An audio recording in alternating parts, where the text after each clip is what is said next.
Okay, thank you, Tuan Haji Sabri. Welcome to our session today, and also for tomorrow. And well, I would like to. I'm glad to see you all here early in the morning, as the usual planters. So I tell you, well,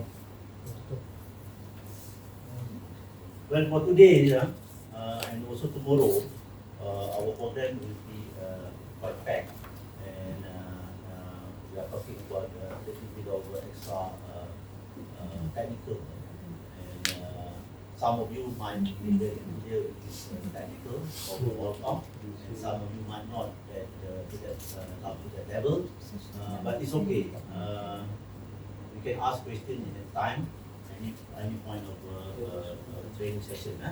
Alright. Bismillahirrahmanirrahim. Allahumma salli ala sayyidina Muhammad. Assalamualaikum warahmatullahi wabarakatuh. And a very good day to everybody. Alright.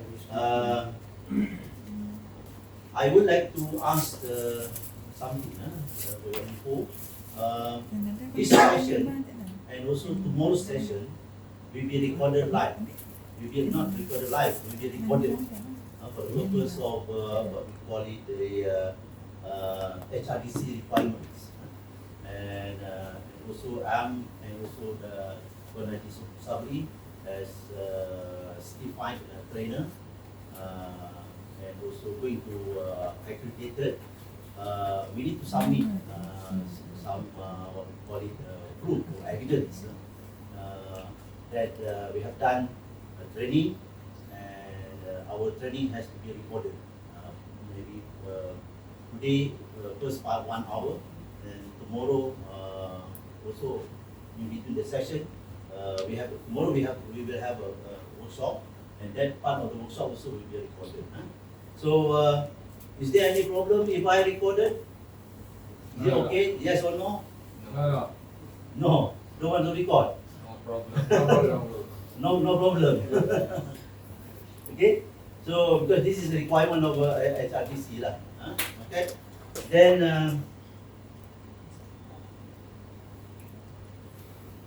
now let me see. Do you know why I put the photo of food there? Look very sumptuous, very nice. We have burger, we have some cakes, we have some ice creams, all these things. There's no reason. Why is the reason? Now we are going to talk about potential outcome production. But then I'm showing the food here.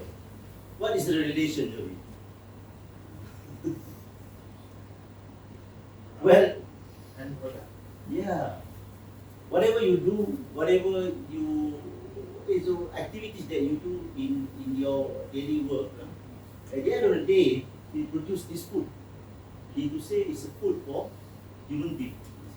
So we have to appreciate that we are part of the our daily activity. We are part of the helping the world. Okay. Now. Afterwards you may read all our biodata or bio. But then I just want to highlight to you, want to find out from you. You see the color of purple. You know how this color of purple exists in the world? Anybody have an idea of it? No, I think most of you are not very old, all youngsters, very young. We used to Google out. Well, at one time, purple never existed in the world. But then there's one genius people who find out and created this purple color. It come from, anybody knows? It come from animal. The animal called a snail. Okay? That is a snail. Amazing, huh?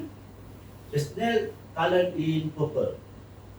So those days during Roman time, people extract this snail They call it 200 kilos of snail can only get a few drops of purple color. So this purple color is very expensive in the world. And the only royal who are using this purple.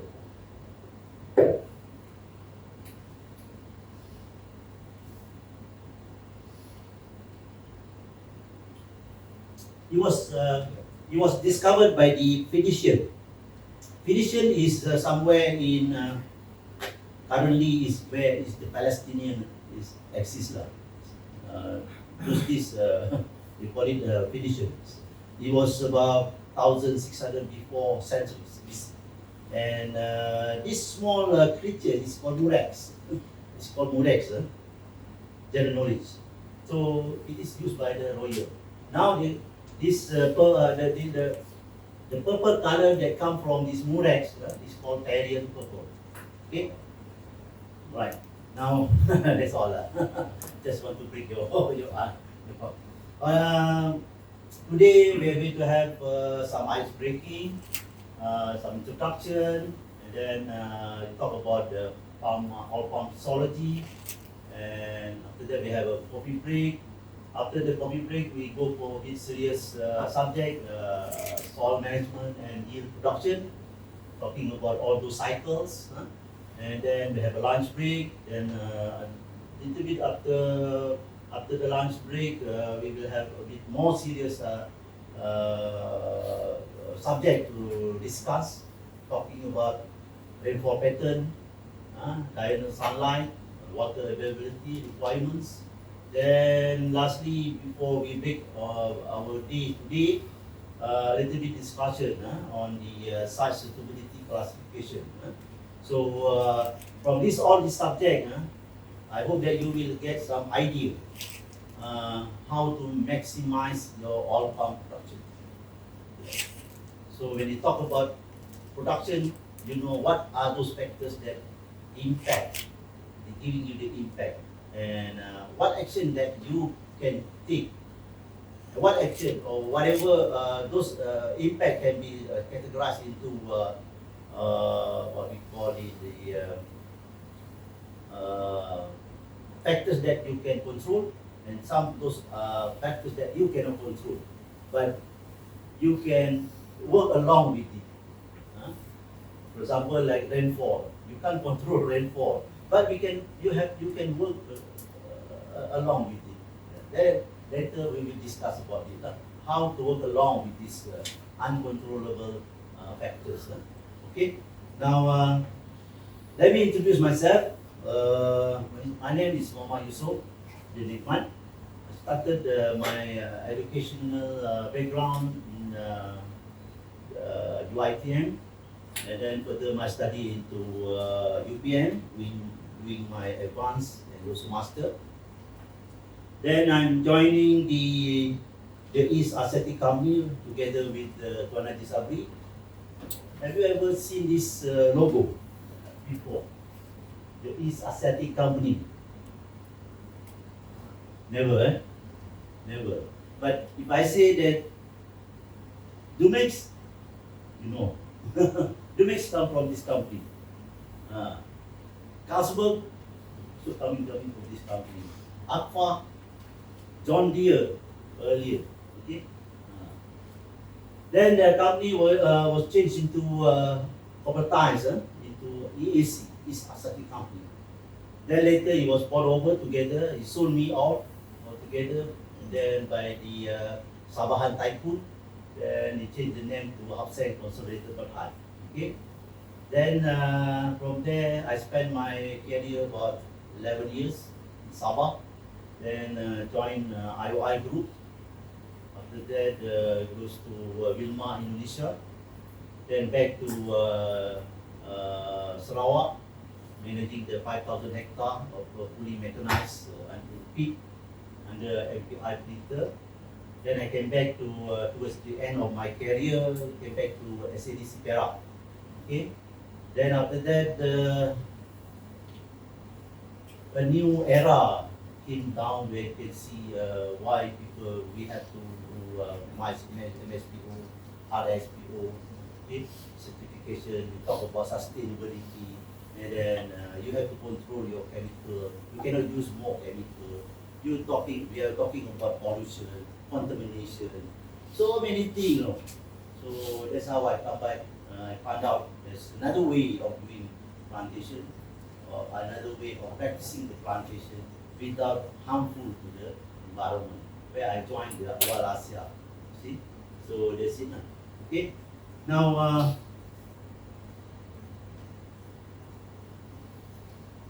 I want to talk about the future of the oil palm industry. The survival of our industry depends very much on this, has been summarized by the MPOB, how this industry can survive in this our next few decades, where you should talk about productivity. If you don't talk about the productivity, you are losing your business. So when you talk about productivity, you are talking about high performance material. So now we believe that Sandabi can produce the good material. IOI, AAR, some more, but a few more others. But then, please remember, those uncertified planting material, do not use it. Okay? Maybe you are not very familiar with D by P. D by P is not Pura Pasifera. D by P is di bawah pokok. Have you ever heard about that?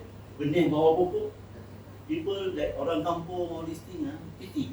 So, it is not only, it is not our responsibility directly, but that now, since that MSPO coming in, RSPO coming in, you have to have a look at these smallholders.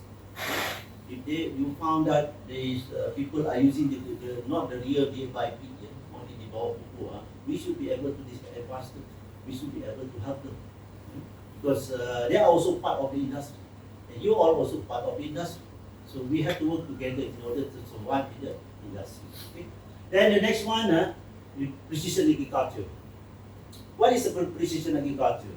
Well, precision agriculture is something like that.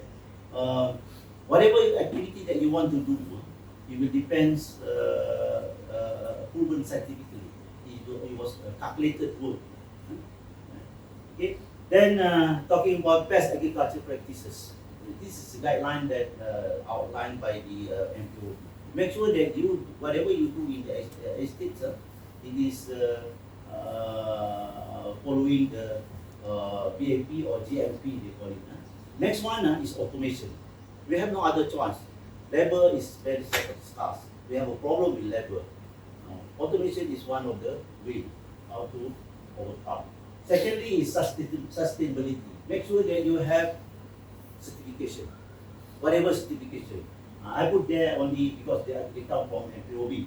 So there are also other certifications that you have to look into.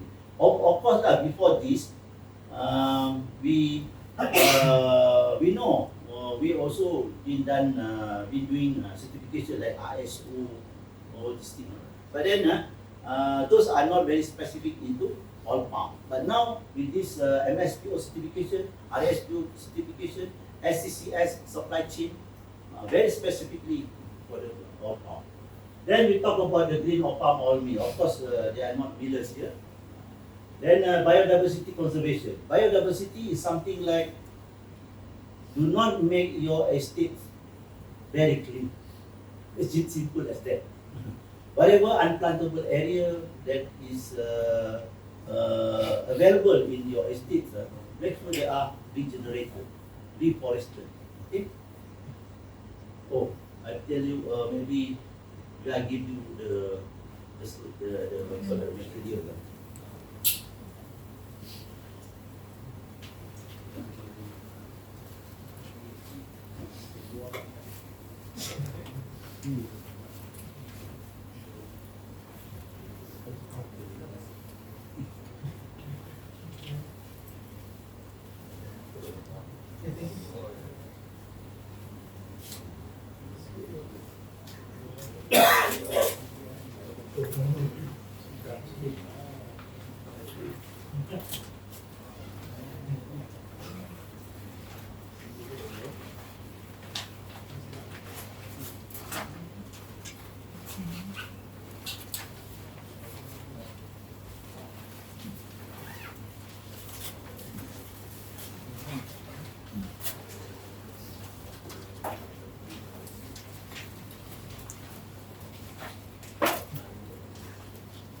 So the copy of the slide is the material that given to you.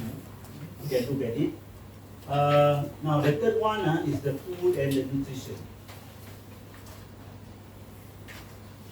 This is also not directly involved with us, but then we working towards improve quality food and safety, because we have an act on food security, on food regulations.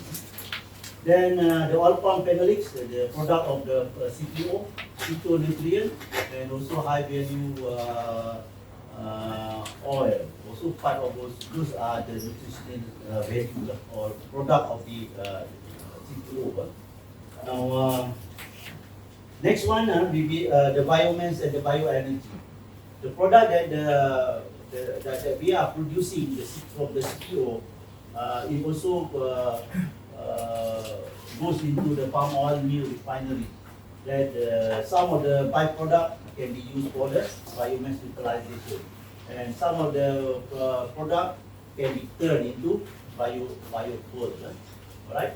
Then oleochemical. But now I'm going to talk about the little bit on the Internet of Things, IoT. Okay.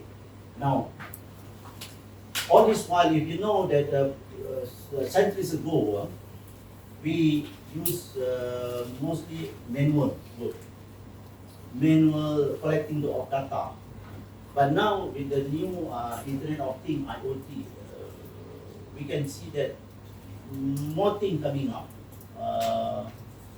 You can see that sensor is created. I hope that you have to learn about how to use the sensor to collect data from the sensor. So this is part of the IoT.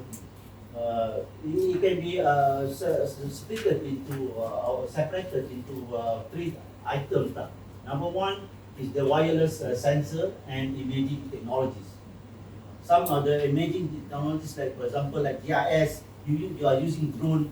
So don't lack up to learn how to fly the drone, learn how to understand the what we call it digitalization of software, digitalization work, so that how to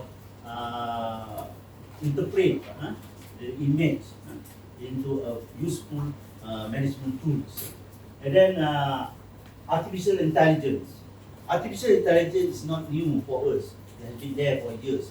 But then we are not aware of. I believe that most of you using what we call it shopping, Lazada, right? Do you realize or not? If you search for one item,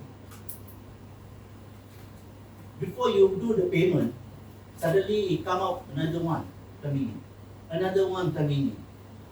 How that thing happen to you? This is work of the AI. There's a system there who can learn what is your interest at the moment. Your interest is look for the, let's say, supplement product for vitamin E.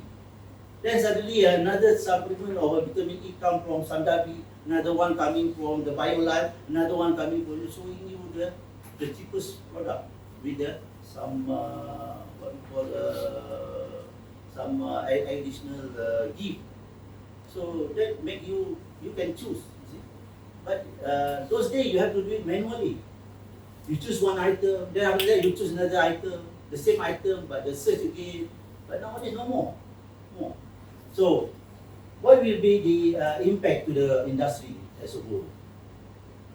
You know that there's a NGO or organization, any one stated somewhere in the world, who monitor our jungle using a satellite image.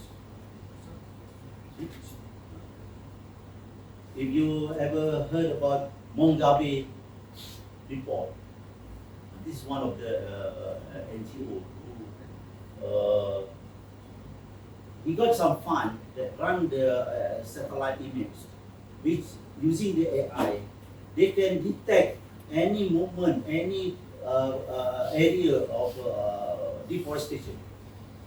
That's why the European come up with the NDPE, no,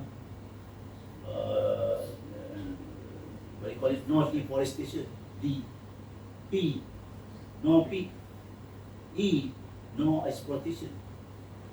Then suddenly they know. How come they know that there is a big area that has been developed very quickly? It's because of the AI. In fact, one of the area that they have been focused into is Pahang State, because we still have a couple of areas that developed into oil palm plantation. So this is advanced artificial intelligence modeling system. Okay. The next one is high throughput analytics system. We call it predictive analytics. Also another is some sort of AI, but then this is using data. They're using data. All this while, when you want to do crop forecast, you got to send people to do count bunch census, is it? But in future, you might not be able. Not required to send people to do bunch count anymore. But by screen through, by data analytics, big data collection, they can do some forecasting. Similarly to when you want to do manuring, usually I'm not sure your managers now, but if they want to do manuring today, before master, the manager have a look at the cloud. I used to do that. My manager asked me to check whether I have to recognize what is Columbus Nimbus, what is strata, cloud, strata. But nowadays I'm not sure whether you all been doing it or not. So if there is a Columbus Nimbus, we shouldn't go for manually, because Columbus Nimbus will give you more than, but then it also depends on the wind. But in future, predictive analytic data using the public data collection from the weather department, from all sort of department, can analyze to you whether it can advise you whether you can do manually today or not, okay? Or tomorrow or not, the next day, next week. Okay? So all these are new to us, but mind you, it is available now. It's available. Okay, that's it. The future, the rest leave it to you to read. Now, what will be your learning objective for today? Is to understand the oil palm botany, the anatomy, and the use of physiological aspect, how the oil palm vegetative and reproductive work to optimize the production. At the same time, you will be learning the sustainable land management, SLM. Other than the botany, the anatomy, the physiology of the palms, we also will look into how to nurture, how to conserve, how to make the soil more fertilized, because the soil is part of it. Okay? That's why we call it optimization of the oil palm production. Because the palm stand is there. No palms, no oil FFB. But the palm stand is standing on the soil. So the soil we have to look into. If you don't look into the soil, then the palms does not optimize the production. It cannot produce enough crop. So what are those factors that involve to help the oil palm become healthy and it can produce crop enough for us? Okay. Then We also learn a little bit on the weather pattern, in order to sustain the productivity. Okay. Now, on farm physiology, SLM, weather pattern, on farm nutrient.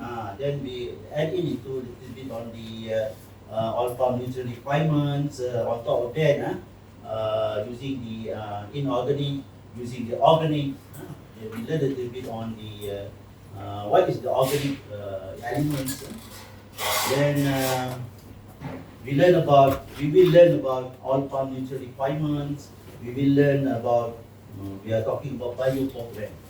Okay, how to sustain the all farm plantation and practicing the bio program. Okay. Now, all of you are youngsters. Anyone of you are having e-wallet? Everybody? Oh, I got a couple of places when I go for the training. Nobody using the e-wallet. So I'm very scared about that. Because the next one, I'm going to play around with you on e-wallet. Okay? I call it ice breaking for the. Any one of you having touch and go? All having a touch and go. So can you take out your phone and switch on your touch and go?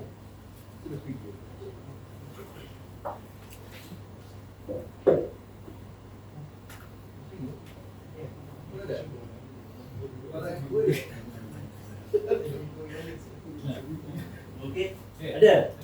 Oh, happy. Semua dah ada dah. Betul? Okay. The what I'm going to do now is that I'm going to give you hadiah. I'm going to question you a couple of questions. If you can answer, and whoever get answer rightly, I'm going to give you some sort of a e-wallet. Okay? They call it money packet. Very familiar with money packet? No. No. Kayu nanti bagi money packet daripada anak buah. Tak payah bagi cash. I just need for tolling transaction only. Ada bagian dia tu dekat transfer dekat tu ada money packet kan.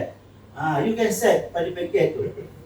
So I'm going to use the money packet to give you seorang kita ada dari keluar.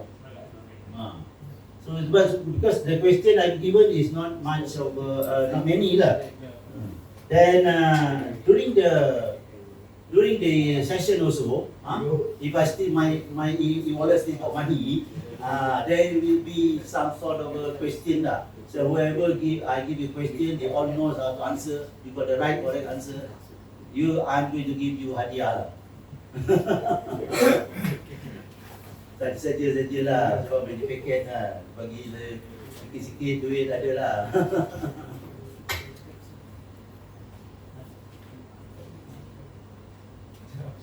We wait for a friend to come back.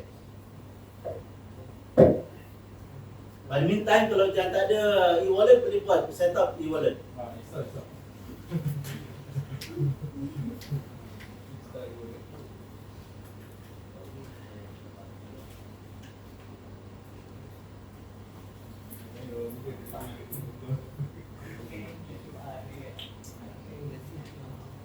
Balik pun.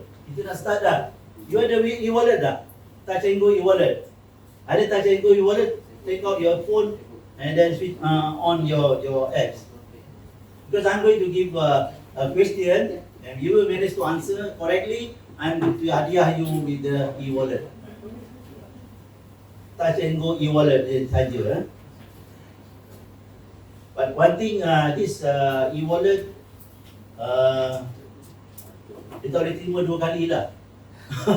You dah jawab satu soalan betul, the next question dah tak boleh jawab dah. Sebab dia boleh detect, bukan saya yang control, touch and go yang control. Because this one by scan, so dia control one time scan. Because you scan, you punya phone number dia detect sudah. You cannot scan 2 times or 3 times. Alright, ready? My first question.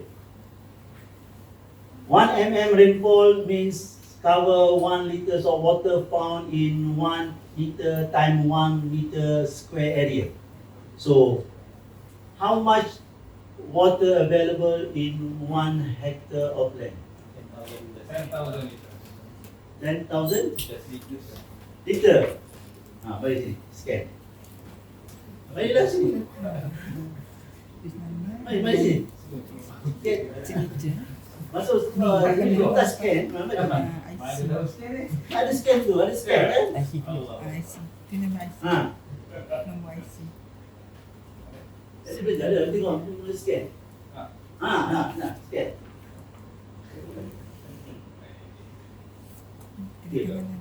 Berapa? Network page. Open now. Ada nama. Berapa? Oh, itu RM50. So, jadi hadiah RM2.50 tu dia. So, at least ada dah boleh beli aiskrim.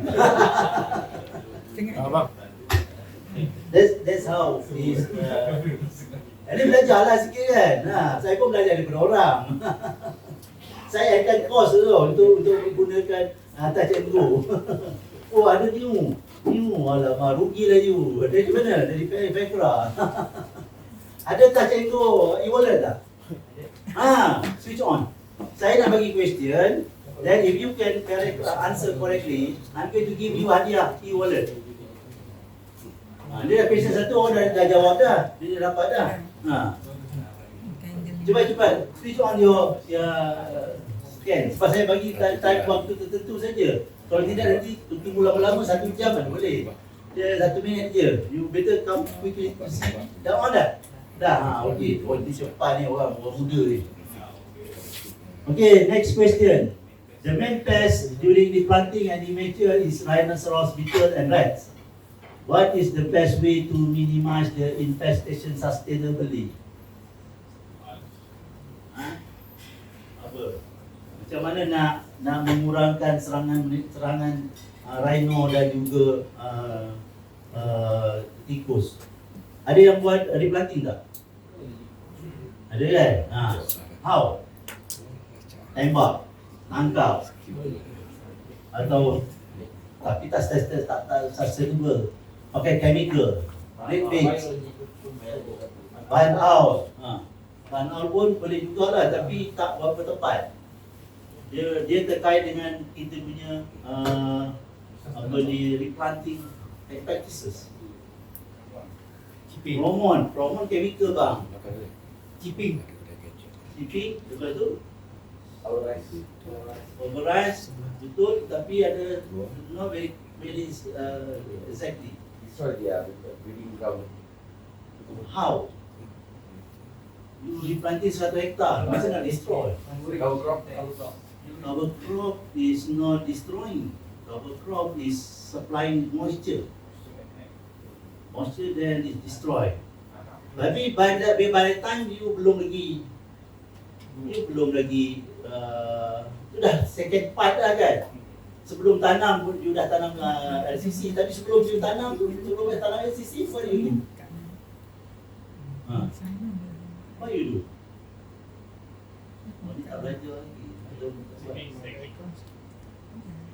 You open, staking open on the ground. Betul. Itu dia. Dapat duit.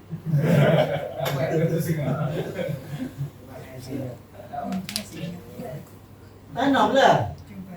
Then you really covered. Dah, scan.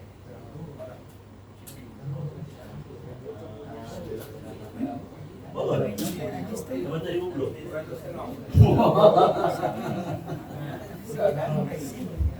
Betul. Tanam.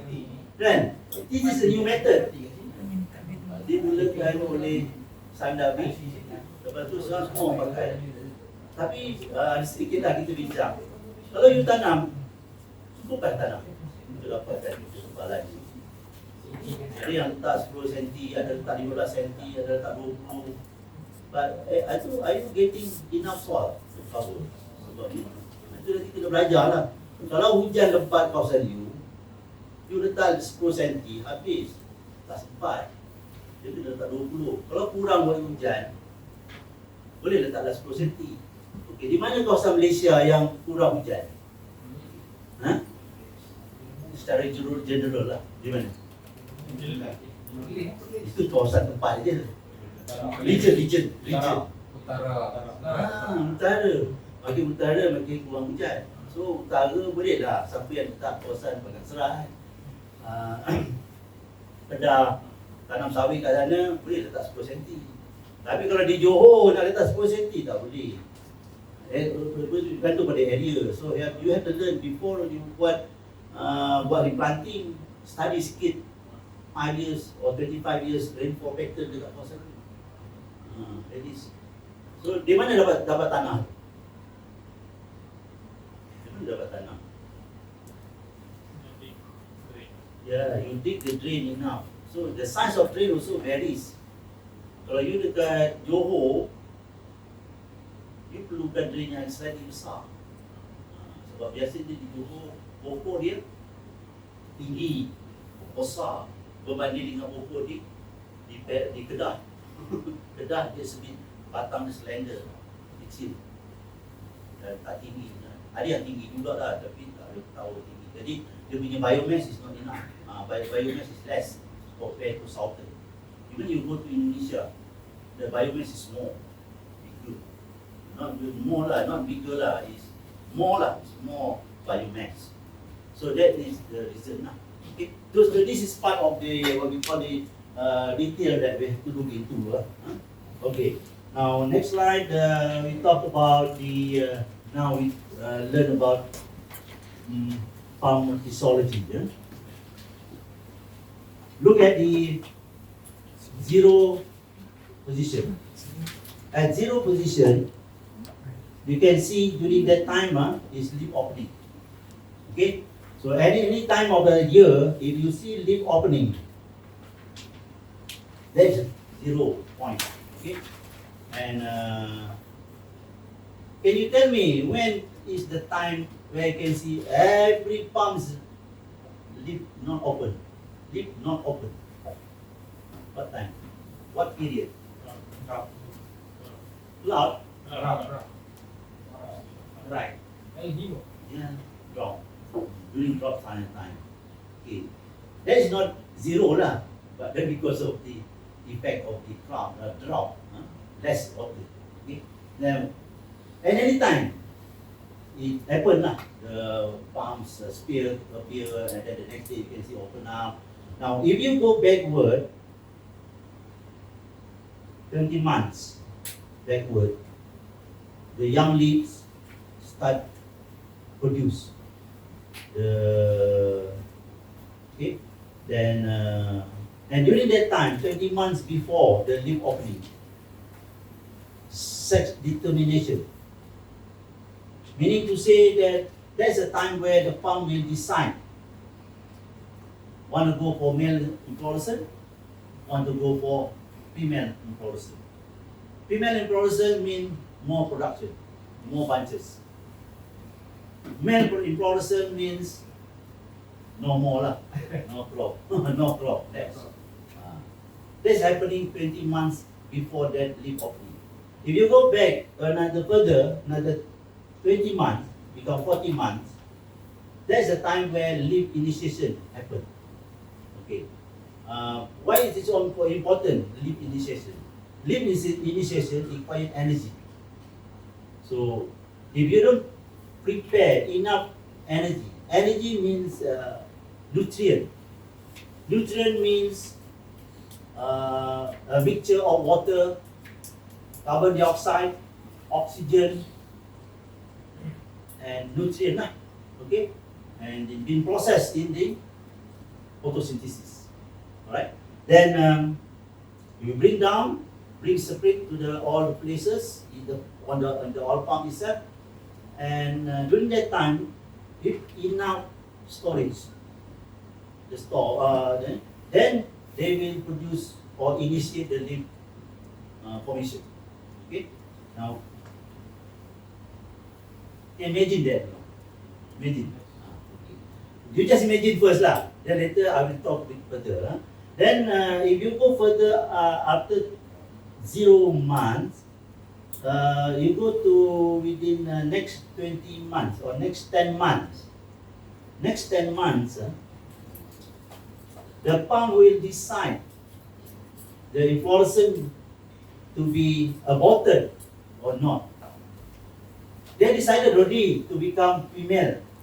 But then because of the weather situation, the storage of nutrient is not enough within the pumps, and some other factors like insect pest attack, diseases, or even typhoon. We never have a typhoon lah, right? Ibu-ibu tak ada lah kan. But then this is part of the elements. Then suddenly the pumps will decide. They will decide abortion. Gugurkan bunga. Whether it is male or female, they will abortion. Because the pump think that preserving the nutrient is much more important than producing. Okay? During that time lah. Okay. If you go next 10 months, become 20 months, if the flower not being aborted, then the flower will be matured. If it is female flower, it will become a small size black what? Marble. Still remember that when you do pulse census, you count the black marble, isn't it? You count the black marble, you count the purple fruits. It's a black marble, isn't it? It's we call it thumb size. Then they already become fruits. Okay? Then later, 5 to 6 months later, the fruits mature where you can produce. So this is the process happening in the oil palm. Understand that and remember that.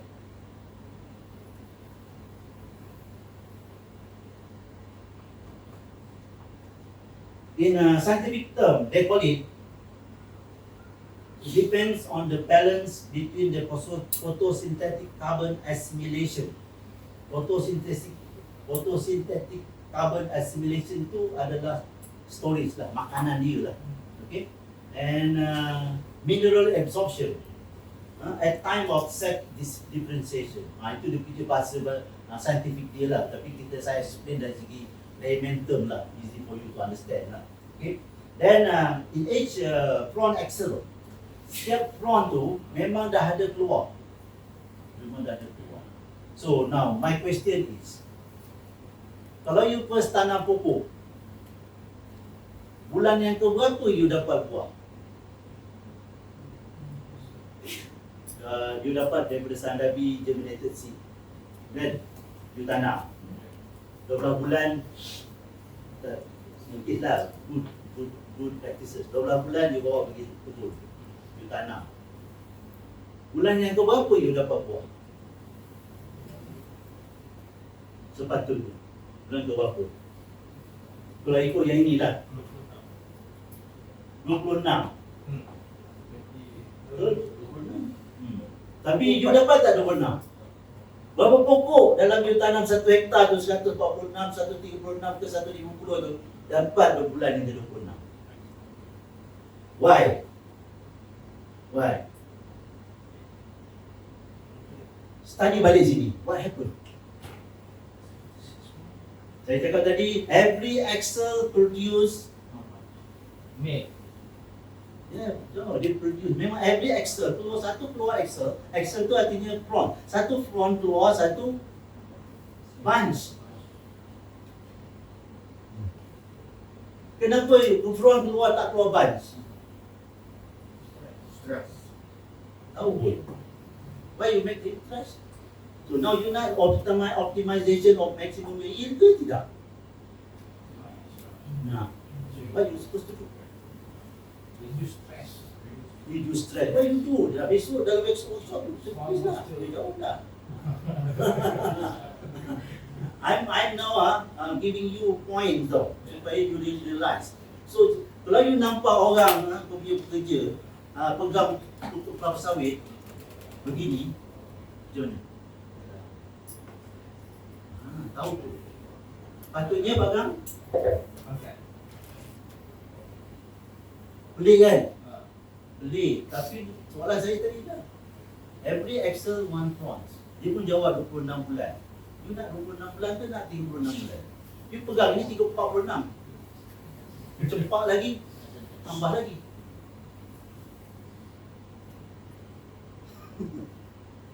Any one of you working in IY? Tak ada? Ada juga.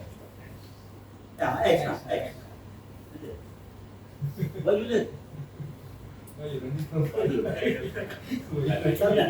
Ha? Why the IOI production can achieve double? What is your, now sekarang lah dengan oh jangan tahu kan? Last experience lah, last experience. Dia boleh keluarkan memang first 36 bulan tu berapa? Agak-agak. You punya standard berapa? Dia tanya dulu. You punya standard berapa? Siapa dah buat ni? Pernah buat recruiting. First year harvesting berapa? Budget? The best lah. The best lah. The best you Fifty buat. lah. 8 aja. 12. You? Sama? You? 16 eh? 16 memang kena marah dengan sendiri. 20. You? 6. 8.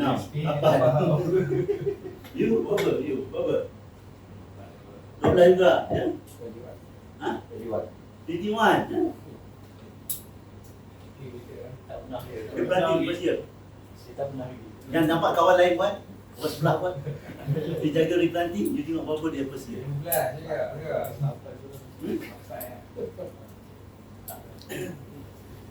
You berapa? Very wide lah. Nice. 50. Yang best lah, Best 50. 50. Best 50. Sama. 12. 12. Berapa? 6. 11.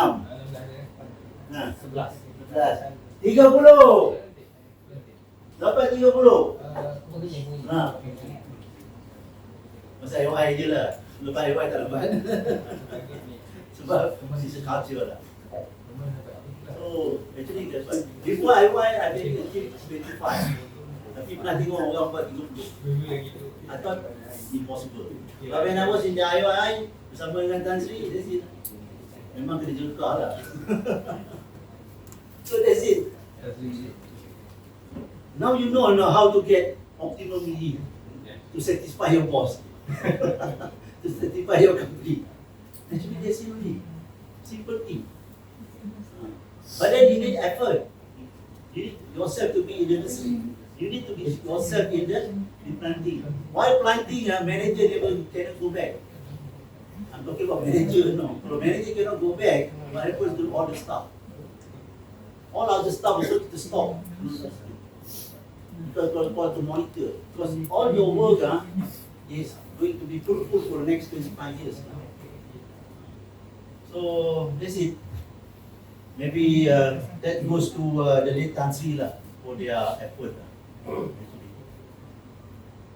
So now understand this one related to the yield. Okay. Now, if we are talking about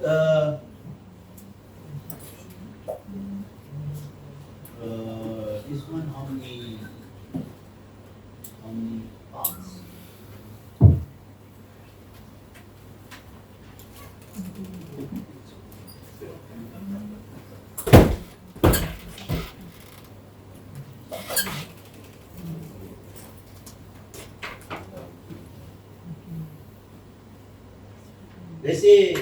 They say your stand per hectare is 146.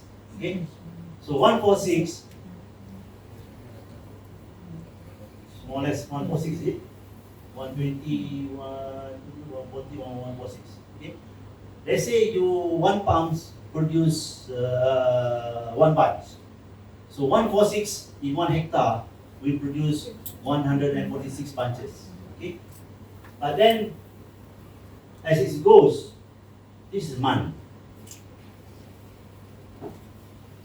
In month, the planting. This is the where the what we call it stress factor. When there is a stress factor,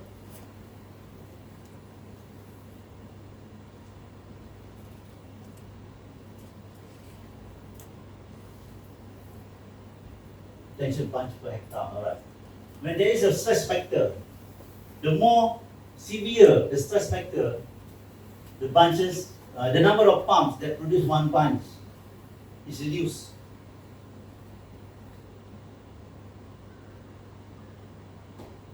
It becomes serious, more serious, come down. That's why but during that time you can't see the bunch. You can't see. But understand this process. Okay? When the farm bunches, the leaf opening at the age of 25 months after planting, then later, 10 months later, then only you can see the actual number of bunches or number of palm that producing the bunches, flowers. Not bunches lah, it's flowers lah. And during that time also you can see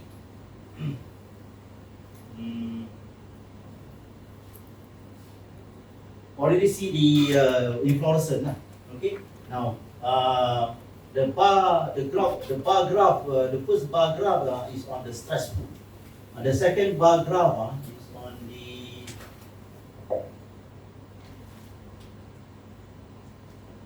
water availability.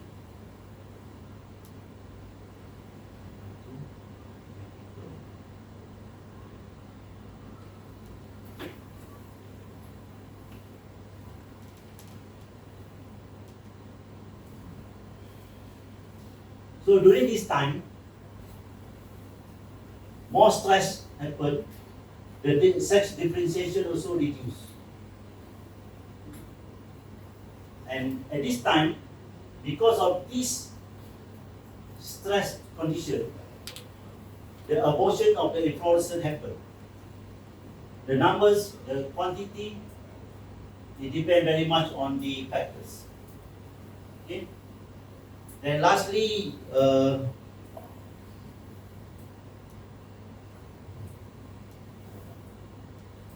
the end of the day, before bunch ripeness become bunch failure. What kind of bunch failure you have experienced? Have you seen bunch failure in the early stage? Suddenly the fruits become brittle and dries off. That happened. Okay? It already become fruits. You can see the bunches only. But then it normally we only realize when there is what we call it marasmus attack. When there is a marasmus attack, then you know, oh, the bunch failure. That's the correct indicator, marasmus attack. Okay? That's how the situation of the palm. So earlier, when you planted 146 palms per hectare, you should have minimum 146 bunches. So if your bunches is good enough at the age of after 40 months after planting, you should be able to get, if it is 2 kilo, you time by 146. But the situation is may not be right now. But then we will learn later in the day. If you know that next few months is going to be dry season, you should be able to retain water. You should be able to transfer the water from river to your farms. So these are the work, activity that you're supposed to do. I'm just giving you one example, simple example, which I don't know whether you. That's why before that thing happen, before that activity can be done, you should be budget the cost. So before you budget the cost, you should have what? You should have what? You can answer. You want budget is zero base, what? You know right? But then, yeah, of course it's zero base, but you still have to have something. What? What do you have in your hand before you do budget? Hmm? Huh? Data. So are you keeping data on your own, or you let the company keep data for you? Unless your company have a database, you can share it with you. But for us, like me, all those days, we keep it on our own. We should have our own data. What data you have? Then we learn afterwards. It's normal data that you should keep, but then are you keeping it? Because you want to do budget. Like I said just now, you want to do budget, you see that in this dry season, drought season, you need to do funding, you need to bring up water, or you need money. You need to buy pump, or maybe you need to buy piping. You need money. If you don't budget, bos bagi ke? Tak ada lah. So you got to budget first. So before you budget, you should be able to have. So it doesn't mean that, let's say you just been transferred to that property. That property in the same region. The data of the same region also, you must know. So these are those, what we call the early stage of your interest lah, as a planters. Okay? Alright, we have spoken just now about vegetative reproductive cycle. I don't go very detailed lah, physiologically, because otherwise might not be enough time lah. But later, if you individually want to know, we talk about vegetative reproductive scientifically, technically, can be done, no problem. Now we talk about talking about the palm trees, land, the soil, resources, fertilizer. We talk about weather, all these things. Any questions so far? Or you understand, or you don't understand? Before we go for another point. What's the topic? Why come here potential? Okay. In order to get yield potential, what is the difference between yield potential and yield profile? Yield profile is actual. Yield potential is not yet. Belum lagi. Going to the podcast lah.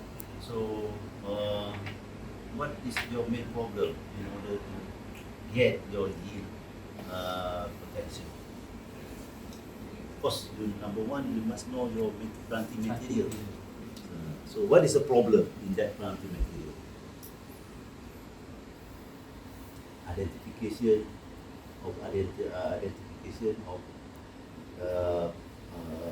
good planting material. That one of the problem lah. Okay. Sebab sekarang planting material banyak. Daripada IUI, daripada Sandabi. Sandabi pun dia banyak keluar. Ada 5-6, bateri sendiri. Lagi apa? The new yang apa tu? Yang 500-600 series dia. Dia ada juga for you to choose lah. That's the main problem. Choose which one. Okay. Then bahan material ni juga suited. When they talk about why planting material is nak suitkan dengan you punya kawasan. You punya kawasan apa? Sandy. Kita cakap lah satu. Habis pick up satu because of sandy soil. Which predicted suit to the sandy soil. Okay. So what is the action plan? Is to get data from the producer, actual data. So continuous improvement is that to follow up dia punya action plan apa yang producer sudah beritahu dia punya recommendation itu, you need to continuously improve. Buatlah dia recommendation. Contohnya dia kata kalau tanam kawasan berpasir. Berpasir banyak problem untuk porosity. So you kena ada tinggikan water level. Okay. Kalau you buat menanam, membaja, mesti split application. Okay. Dan sandy soil tu kena identify what kind of sandy soil. Is it podzol? Is it silica? Is it some other thing? What is the chemical properties dia? Chemical structure dia? Soil structure, soil chemical properties, soil physical properties. Kena lihat dia. Okay?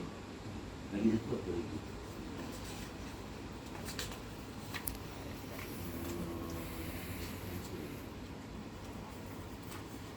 Ini saya tak bagi apa lagi problem mengenai dengan yield potential? Problem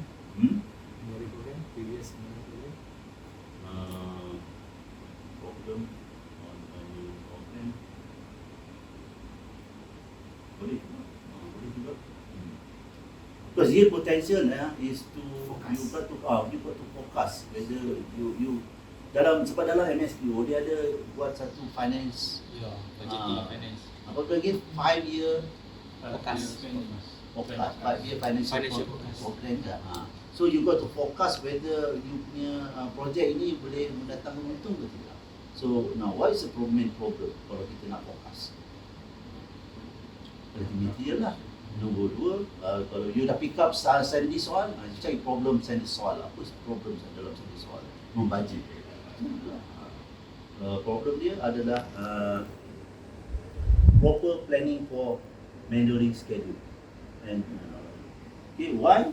Because of sand required certain problem, certain you can clarify lah. Kalau sandy itu satu adalah kita panggil high in silica. Kawasan mana tu? Kawasan area mana? Masa kuliah. Kulim sandy kat mana? Kita bukit memang sendiri. Oh bukit. Memang bukit. Bukit dia sana memang tinggi-tinggi semua. Dia jadi high rainfall. Dia sampai ke Greek, sampai ke area Sungai Siput tu semua mungkin dia berpasir di kawasan tu. Saya tahu di kawasan Lenggong tu ada satu projek habis semua. Saya rasa di sedar punya pasir kan, runtuh semua. So kalau primer sangat kan dia tak boleh memang projek macam di sedar tu kan, di Lenggong. Dia sian dia. As a time kita ni kokok prime, dia punya SP semua tinggal 1 hand. Sebabkan runtuh ke? Sebabkan Runtuh kan. So ikan itu dia cakap lah, problem dia adalah soil erosion. Soil erosion. So soil erosion kita buat pertama ialah terrace. Yang kedua ialah soil conservation method. Pertama, soil conservation, tanam vertical grass. Kedua, maintain natural vegetation. Okay? Vertical grass is important, very important. Sebab biasa dengar kan vertical grass? Sebab vertical grass is 100 meter length of roots, very mass. So dia memang boleh hold. Tapi kalau dia tak sempat, dia pun early growth is very slow. Kalau early growth slow, tak sempat apa dia pun turun sekali. Tak nak beruntung. Okay? So itu adalah natural vegetation kena limit. Masa buat new development ataupun replanting, natural vegetation cannot be swept out or kill off. Mesti maintain that. Jangan biarkan tanah kosong. Okay? Lagi satu masalah apa lagi masalah dia? Banjir. Kawasan pasir tak banjir. Kawasan payah. Kawasan payah dia. Kawasan payah banjir lah. Kawasan payah memang banjir. So banjir, what is related to the yield potential? The oil palm growth, uneven oil palm growth. Itu pun salah satu problem lah. Accessibility pun satu. Itu another problem lah. It's a problem lah. When you find that problem, you put up the reason why. Why did it happen? because you don't do this kan. Itu action plan. Macam saya cakap tadi kan, all palm stand reduce just from 136 to 120. Why? Because of erosion. Action plan, you must do terrace maintenance. You must plant vertical grass. You must maintain natural vegetation. Okay? Continuous improvement. Continuous improvement, apa daripada sini? Yang tiga. You dah buat dah, kata dah dia dah buat terrace. You dah tanam, you pun dah vertical grass, you tak dah maintain natural vegetation. What is the next step? You kena maintain. Nak maintain bagi apa? Tak maintain. Mesti ada staff yang menjaga. Mesti ada mandu yang pergi check terrace. Mesti ada orang yang buat indikator. Program. Monitoring program. Team. Okay, kita letak situ kan, vertical grass supplying team. Sesuatu lah. So benda ni continuous berlaku. Tidakkah hari ni dah siap tanam, tinggalkan. Besok datang tengok runtuh dah. Because what? Because you tak sempat nak buat. Tentu lah. That is a continuous improvement. Saya carilah lebih kurang dalam 5-6 problem lagi ya. Okay. Kalau ada lagi. Okay. Labor tu boleh masuk dalam problem Shortage of labor for the area. to get the yield. Satu masa kita banyak buat, tapi potential That's one of the problem also lah. Your potential cannot get. Reason? Lack of skill, how was the Tak ada masuk orang Indonesia. Tak ada orang masuk orang kena block. Tak dapat visa. That is one of the reason. Then how to overcome this problem? Maximization. Lagi? Apply through the KDN. Okay. Then continuous improvement. Kalau you pakai machinery, apa? You got to maintain, you got to set up workshop, you got to train. Training penting. Continuous improvement banyaknya training. You kena training. Sebab training tu continuous orang je next. Okay, lagi apa lagi? Ada problem lagi lain.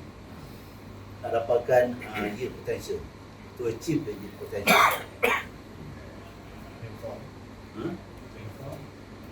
Rainfall. Sebab rainfall sebelum you decide nak pakai quality material tu dia dah beritahu dah. Okay, rainfall you kurang, you tak boleh pakai yang ni, you pakai yang ni.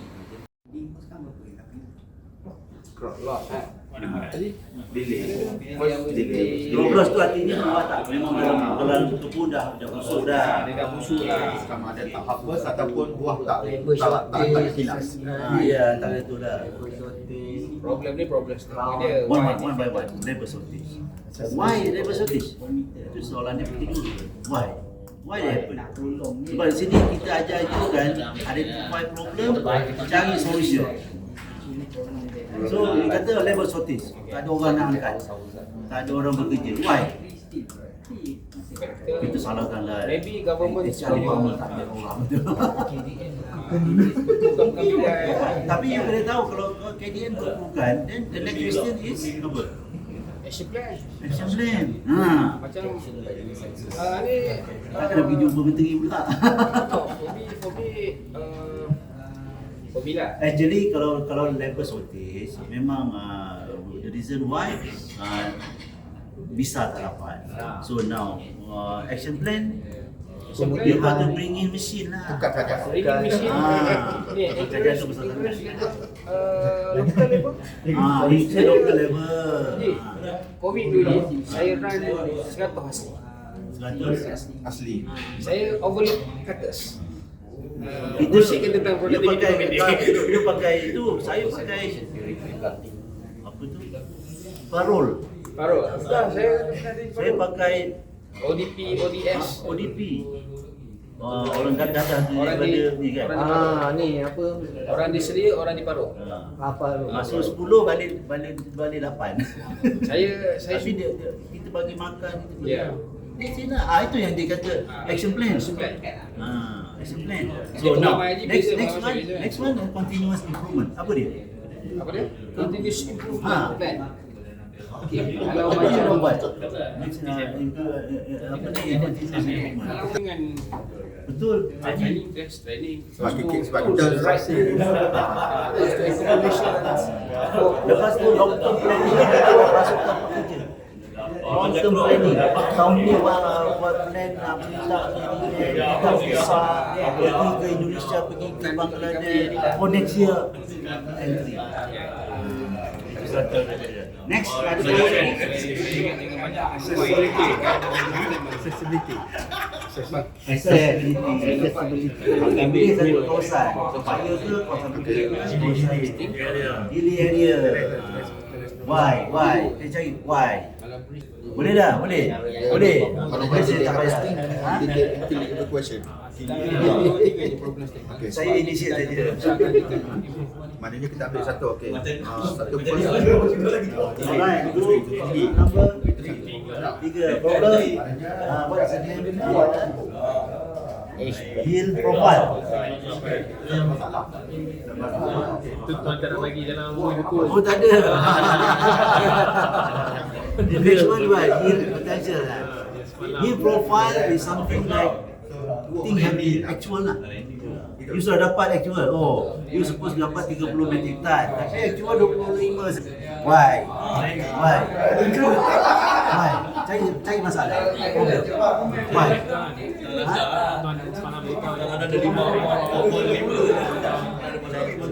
Tapi stage sudah ada kat situ.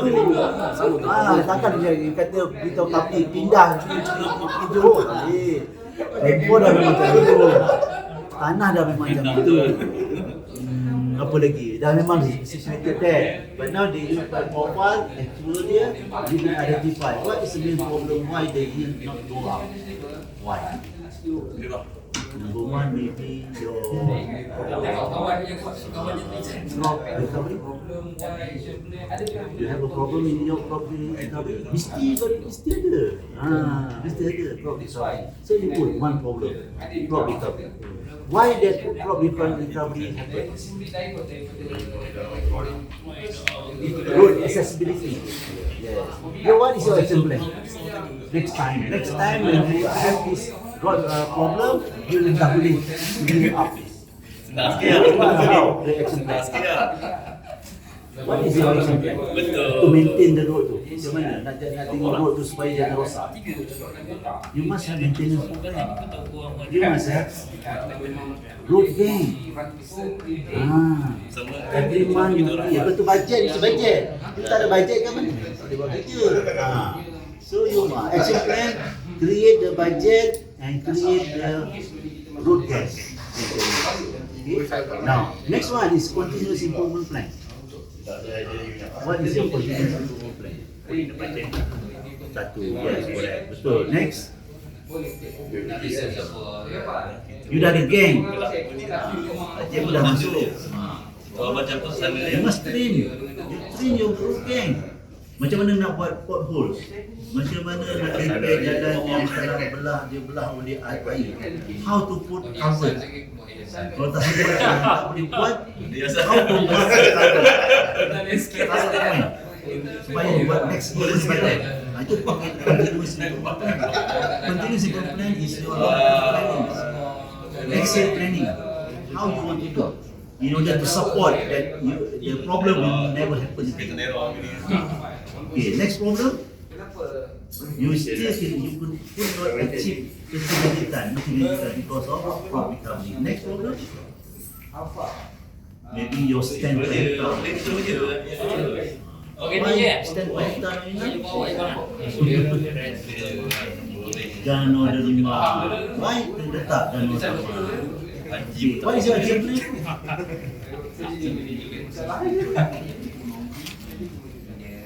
Buat census dulu. Kalau rumah census, identification the location.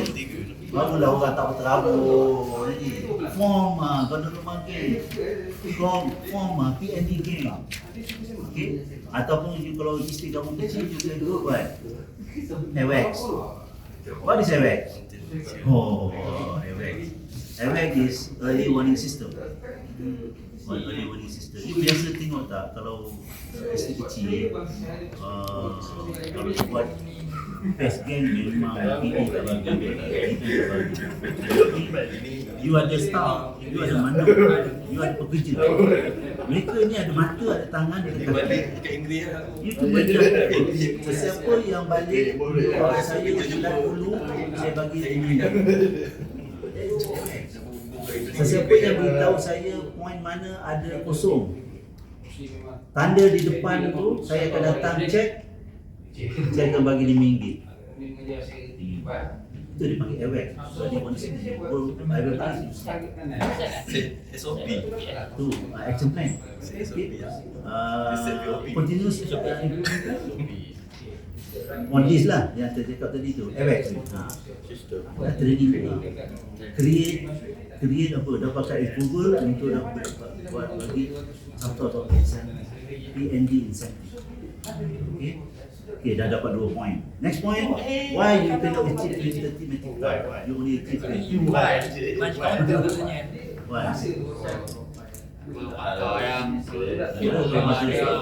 Okay, marginal soil. Kalau marginal pick up 1. Marginal soil pick up 1. Very high potential acid sulfate. Potential acid sulfate ke acid sulfate? Boleh tak? Why? Because of availability of potential acid sulfate. Okay. What is your action plan on the potential acid sulfate? Potential acid sulfate not yet become acid sulfate, kan? Okay, what? What is your action plan? Program on drain water level monitoring. Action plan dia, you kena buat ban, you kena buat program on that.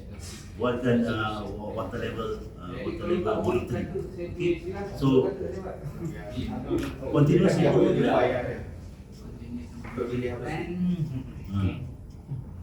jadi plan you dah akan datang. You dah buat gate, water gate. You dah buat level monitoring. Next month, next year.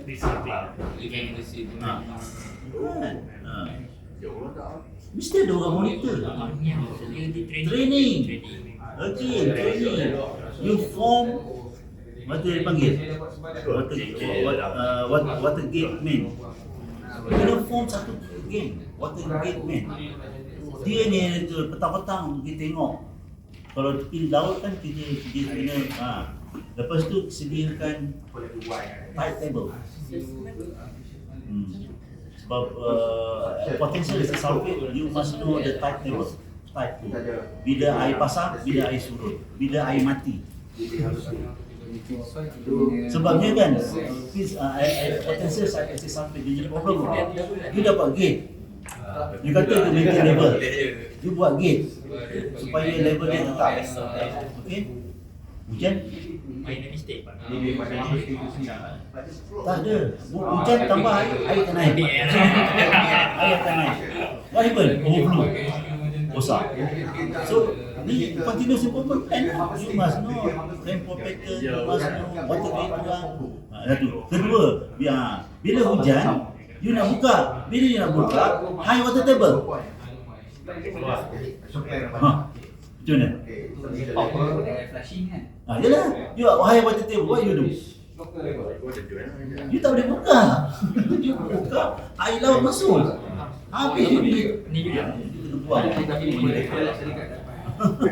Betul tak? Itu problem potential acid sulfate. So you must know timetable. So bila kena train tu continuous improvement, kena train water gate man. Bila water table nak kena, bila water gate nak buka, bila kena tutup. Macam mana dia kena buat satu sistem SOP. Water gate man pukul berapa dia kena pergi check, pukul berapa dia kena pergi ikut, dia kena pergi office melaporkan diri. Dan di situ asisten akan beritahu hari ni kalau water gate man you pandai boleh baca timetable, okey. Kalau tak pandai Dia boleh pergi jumpa dengan staff atau assistant atau manager. Oh dia bagi arahan, buka sekarang. Tapi hati jangan pakai Problem dia. Kalau pit soil, pit soil, berbeza pit soil dia memang maintain. Tapi itu untuk pit soil dia pakai pit soil biasanya jauh daripada air laut. Dia overflow pun dia masalah. Cuma dalam pit soil problemnya bila dia overflow ataupun flooding, you mesin tak boleh masuk. Tapi kalau you pakai mesin, water level is penting. You kena control water level. Kalau continuous tide level tu ada satu jenis tide dia yang jenis air pasang mati. Air pasang mati bukan 8 jam, 24 jam tetap air naik. Air dalam field you dah tinggi, flooding dah. What you supposed to do? Pump the water. You must prepare your pumping mechanism. Ada pergi tempat tali air tak? Orang pernah pergi mulai bawa usaha tu. Why dia buat tu? Sebab dia the whole estate tu kalau hujan, kalau dia tunjukkan 1 mm macam kita berapa gallon kita air dalam pump keluar. Kita buka tu, kalau buka itu air laut masuk. Ataupun during monsoon season dia air sungai dia dah memang tinggi. Air sini pun tinggi juga. Tapi dia masih buka air akan masuk lagi. Banjir tu hoki. Saya sebenarnya tali air pada Melakam ada tanah 1,000 hektar. Cina itu untuk saya selesaikan masalah macam mana. You know what happened? Because dia tanah 1,000 hektar tu, dia tak terkait dengan tali air. Dia ada terusan sungai. Terusan sungai. So water gate tak ada orang jaga. Ada rasa juga dia tali air, estate tali air banjir. Overflow masuk tempat dia. Sebab dia bukan pump juga, tapi lambat. Buat lagi.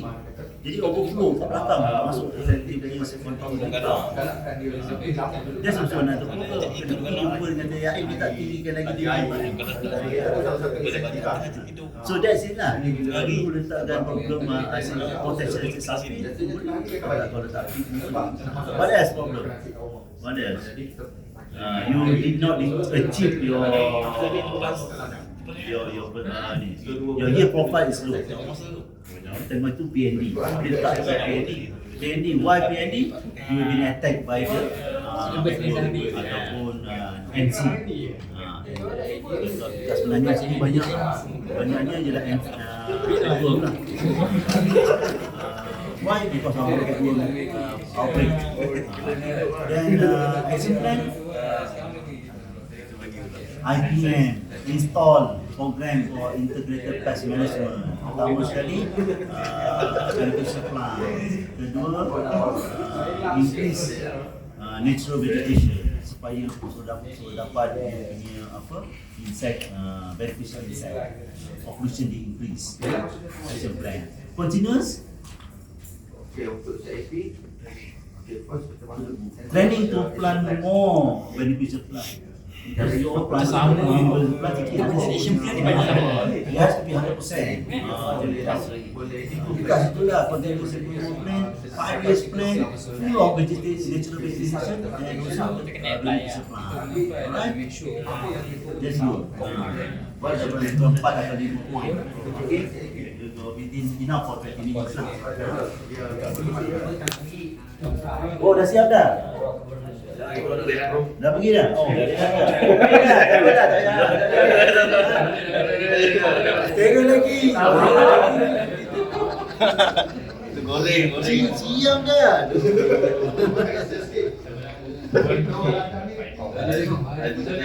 Kita plan dengan continuous plan, comment sikit. Macam mana apa cerita dia? Apa Data completion. data compilation. Data compilation. Data bunches not accurate. Problem. Why? Bunch counter. Ya kan? Ada bodoh.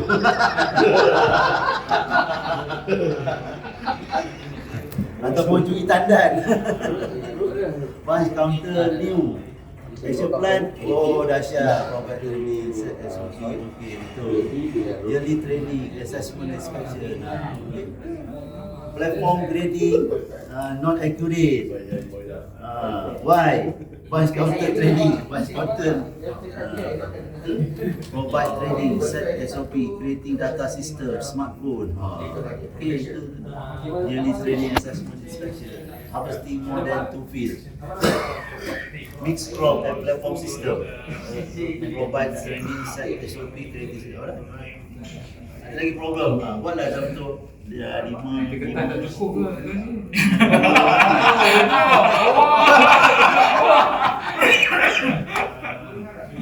Nak itu datuk boleh ambil. Cukup ada 5 ke?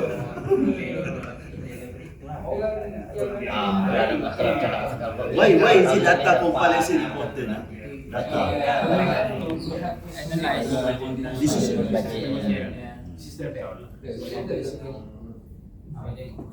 Nak setting up harvesting. dia banyak terkait dengan itu. Sekarang ni dia orang panggil apa? AI, artificial intelligence. Cuba nak menggunakan data yang ada tu boleh buat dia akan beritahu you option untuk action plan dan juga continuous improvement. Nah, seperti saya cakap semalam lah, you masuk Shopee kan, nak beli kasut, tak jadi beli yang ni, nak cari yang lain, dia tiba masuk kasut. Dia automatic. Macam Google search macam tu. Google search pun dah makan dia. Dia kenai. Dia tahu lah macam tu. Berarti dalam banyak dah aplikasi yang menggunakan AI. Kita baru ingat AI robot saja. Sebab AI ada 7. Dalam AI tu ada 7 framework.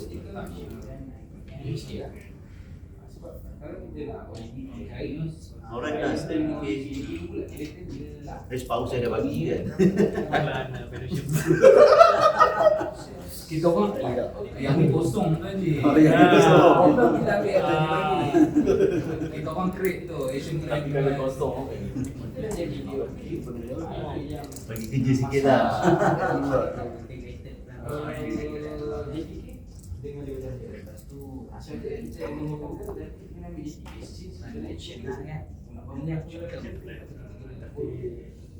Ni okey ke? Pakai yang 3 dia tak tahu. Tak ada cakap sama. Most of the team then put your title lah. What's your title? Profile. Your profile. Alright. Afternoon. So we are going to talk about yield profile lah. So the first one, the problem we think is crop recovery. So crop recovery. So when we talk about crop recovery, why? So based on accessibility. So dekat sini, I believe there's 3 accessibility. So the first accessibility is to go to the field. That's number 1. Second, to go to the pump. Second. Third one, to reach the bunches. So we need all this accessibility to be clear. So first accessibility, to go to the field, we need our main road to be good. Second, to go to the pump, we need our main road and house the pump to be okay. Third, to reach the pump, to reach the bunches, that's the third one. We shouldn't have any moribund fronds or pokok hantu kita panggil kan. Kalau ada banyak pelepah yang tak pruning, then we cannot reach the bunch. So this is why crop recovery is a problem lah, to settle the yield profile. So what is the plan? The plan, like I think the previous group already explained, the plan is for road improvement and repair. So this one, like what they discussed earlier, must be done in the dry season. And what we call, we must do our road So it becomes all weather road. Bukan bila kering kita boleh lalu, then bila lebat tak boleh lalu, cannot.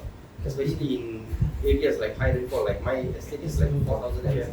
So every single year, except for 2014, I think that is the worst lah. I think almost 5,000 banjir besar tu. So all weather road, so yes, we need to do the basement first. The first cost would be very expensive. Then we need to put crusheran, then crusheran lah. So that the crusher, if you put crusheran only, it won't last long. Dia kena ada kasaran dan baru crusheran. So that kalau ada hujan lebat pun, crusheran still stays there.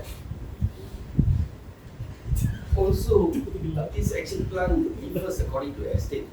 For example, in Peninsula, yeah, our soil is not so good for road, so we have to put lateritic, crusheran, kasaran, everything. For estates in Sabah, we have a different scenario. Their road, in certain estates, they already have very good roads. They already have about 3 to 4 feet. Dah ada batu besar dekat bawah. So when we do replan in estates like that, it is not practical to change the road.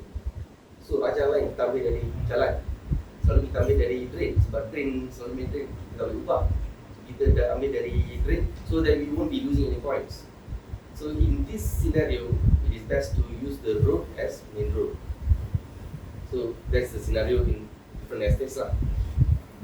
Alright, so improvement here. So we have to have so the first accessibility, talking about first accessibility, going to the field. So we have to have our roads numbered.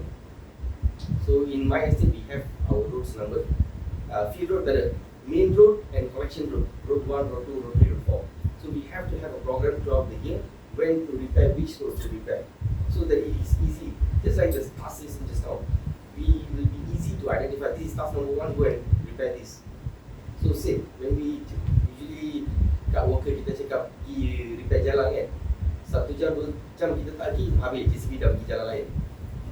Itu benda biasa lah. So that's why assistants are always busy, because benda senang tak boleh buat. Benda senang tak boleh buat. Replan kalau tak pergi 1-2 jam, hancur. Platform terbalik. So that's why we have to be that. But to reduce our workload, we have to be in detail. Bagi tahu road number 1, repair ni, so you do that. So that's the idea of it. So the CLP is to have a program and we will have a documentation for road repair. So August, road number 1 before, after. So and then September before, after. So this is for our previous reference also. Also for RSP also, if I'm not mistaken, they are also asking for road maintenance program also. So I think the RSQ regulations is another way to improve overall. So initially, yes, it will be it will be difficult, but once we understand why they are doing this is for sustainability, for long-term effect. So I think that is more problem. You missed on your introduction. I think everybody also confused. Yeah, actually, you got to explain that. You're going to present what? Yield profile. Yeah. So you got to explain what you got to tell that. Well, this is regarding what our is yield field profile? has a potential of 30 metric ton. Why we are not getting that? We are getting 20, 15. So that's why Now clear, right? the yield profile we talked earlier on. Yeah. Okay, continue. Then The second problem we are having is regarding the pest and disease. So the yield also will drop and the disease or the pest attack.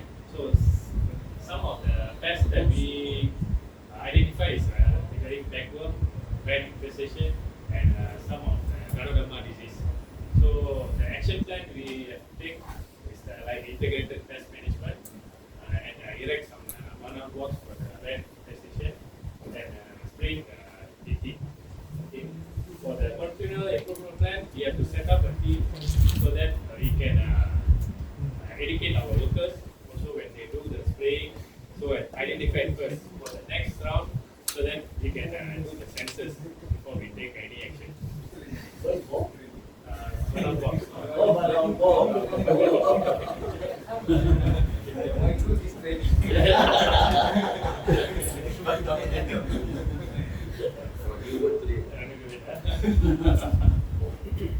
So classic country.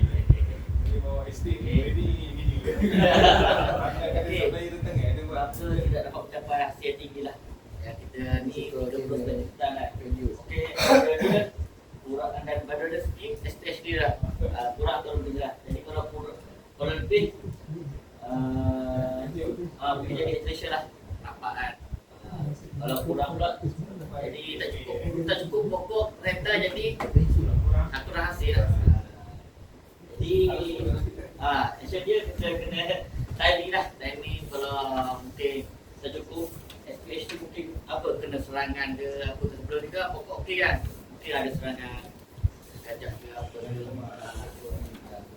Lepas tu action plan ni kalau pokok kecil mungkin kita boleh sulam lagi, ataupun kalau dah terlebih mungkin kita kena planning lah untuk thin out.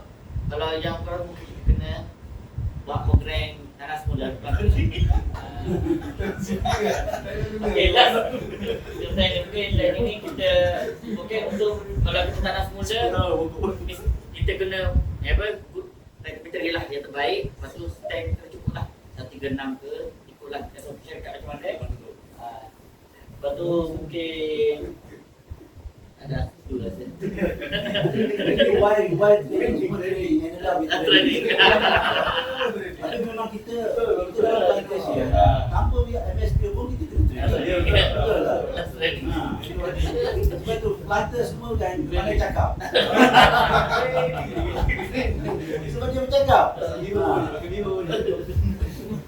But I have a question for you and all the other friends here. So regarding the pricing, you're talking about more or less minutes. So how in your estates do they decide to replant? So sometimes they have 10 hectare. So how do they decide? I want to know. When you decide nak buat replanting, bila? Bagi saya 5 perkara. Pertama, 5 tahun. Umur pokok tu dah tak ekonomi. Normally 25 years. Satu tengok mana ketinggian. Ekonomi. First ekonomi. Dia punya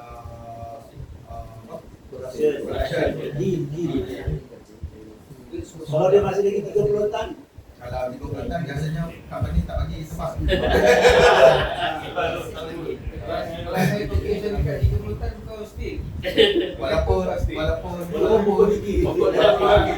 ada bawah daripada 20 tan, tapi kalau masa tu harga sepikul sampai 3-4 gitu. a lot of factor, mostly economic factor. Saya pernah buat replanting umur 12 tahun. Sebab tak mungkin experience tak cukup ataupun Problem dia adalah apa dia? Saya dapat 12% saja. So company actually that plantation kami beli for 5 years before I came lah. Masa dia beli tu dia belum lagi belum buat kilang, baru nak harvesting. Okey. Lepas tu bila saya datang kita start harvesting. Bila kita start harvesting first year, second year tak ada berial tak dapat. Dia hantar ke kilang drop berial terus. Bila dia orang check, that's it lah, 100%, 90%, 80% lah, all drop. So the decision made to be planted. yield okey je tak? Yield okey, 27, 8, Kurang. Tunggu akilan lain. Dah tepat dah. Bagi kita kena condition jaga betul.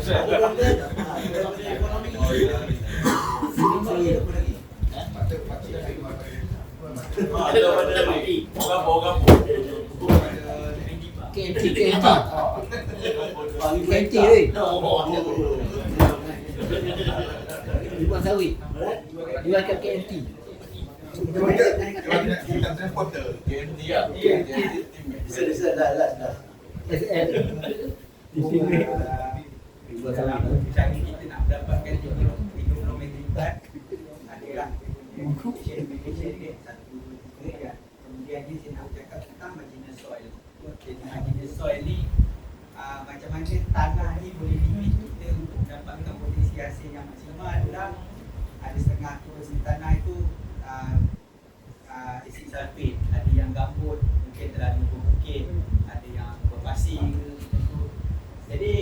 plant macam contoh acid sulfate ni, bila acid sulfate ni ada yang potential, ada yang memang acid sulfate. Jadi bila kita cipta acid sulfate ni dalam kita punya tanah tu, lapisan tanah kita ada erosive mortal atau ada sulfuric punya layer lah.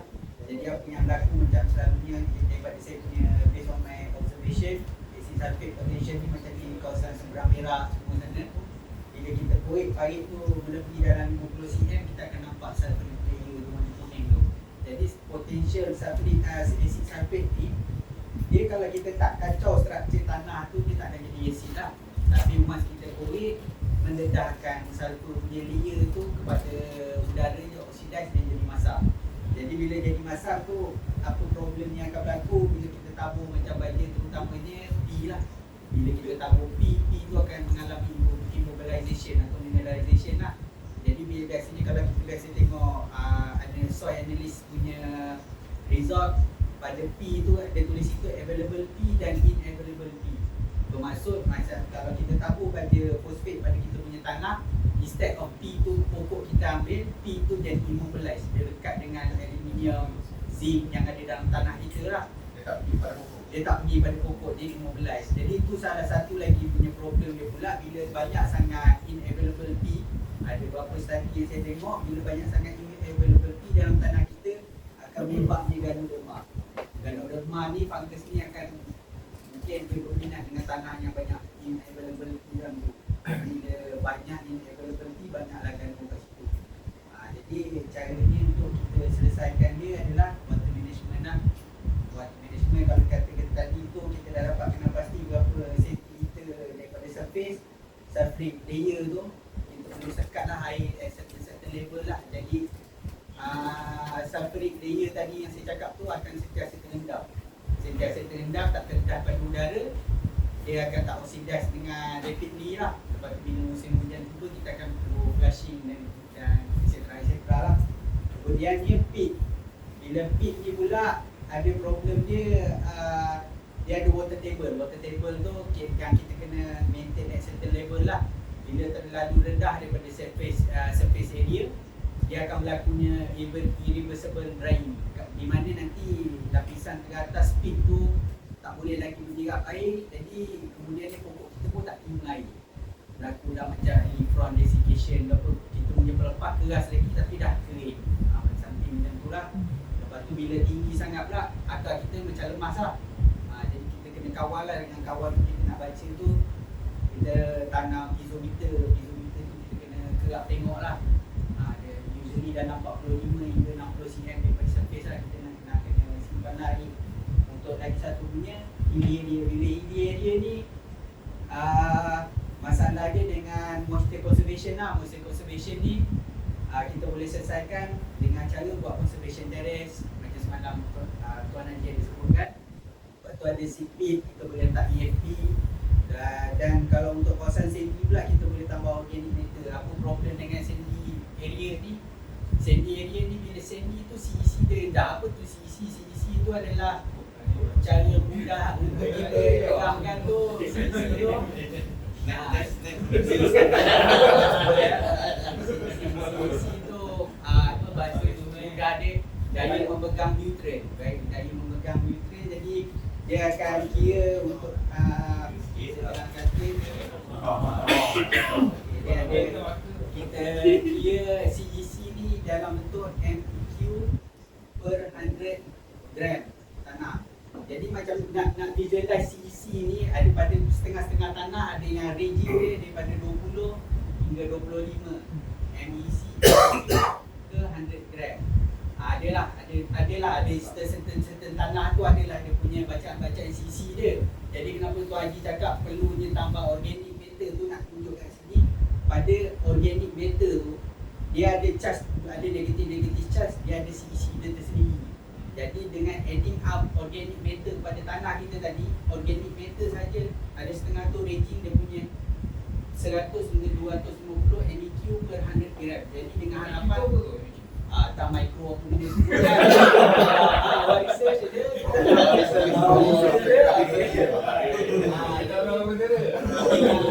Dengan caranya kita tambah organic matter tadi pada tanah, boleh kan kita boleh introduce CEC yang banyak lah. Jadi sisi yang banyak kita tabur. Dia selalu kalau masalah dengan sisi ni masalah dengan baja nutrient N lah. Bila kita tabur N dia susceptible kepada leaching lah. Whereas yang P tadi tu akan immobilize. Itulah. Jadi kalau ada kita tabur N banyak kan, tapi tak jadi apa kan.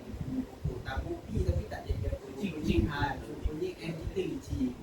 Contohnya P kita immobilize. Itulah problem dia lah. Jadi itu yang Tuan Haji promote kita letak organic matter pada okey kan. Betul. Tambah sini kan. Okey, kemudiannya ni action plan tadi water management tadi itulah untuk save acid sulfate dan pit. Conservation terrace tu dan zinc pit untuk hilly sandy kita boleh letak organic matter. Dan kemudiannya lepas tu continue improvement plan kita training. Training ya. Nak komen satu saja lah.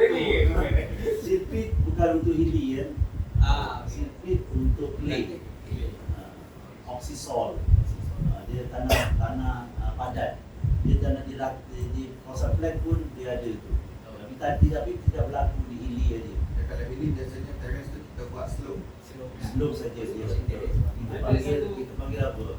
Water punch. Atas teras tu kan 100 meter satu punch. Ataupun kita panggil apa?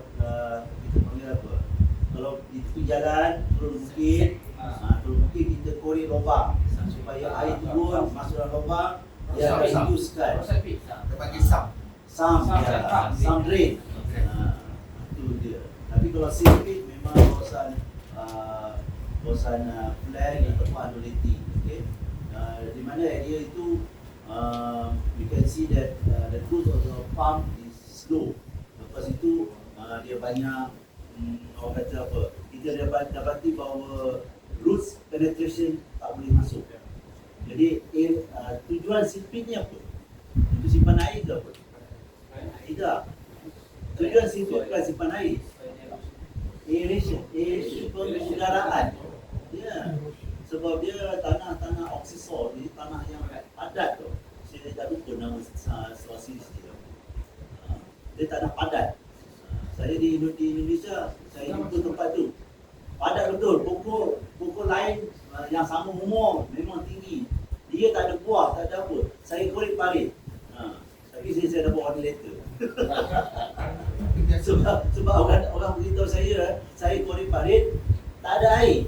Tapi biasanya tuan, kalau kat kawasan ini biasanya kita buat stick untuk takut air masa hujan. Itu bukan kita panggil sipit sebenarnya. Itu bukan sipit. Itu water retention. Tujuan dia untuk simpan air tu. Bila hujan, air masuk dalam tu and then Itu pun saya buat sebab dia saya atas bukit macam mana nak angkat air. Saya buat lubang, saya taruh canvas.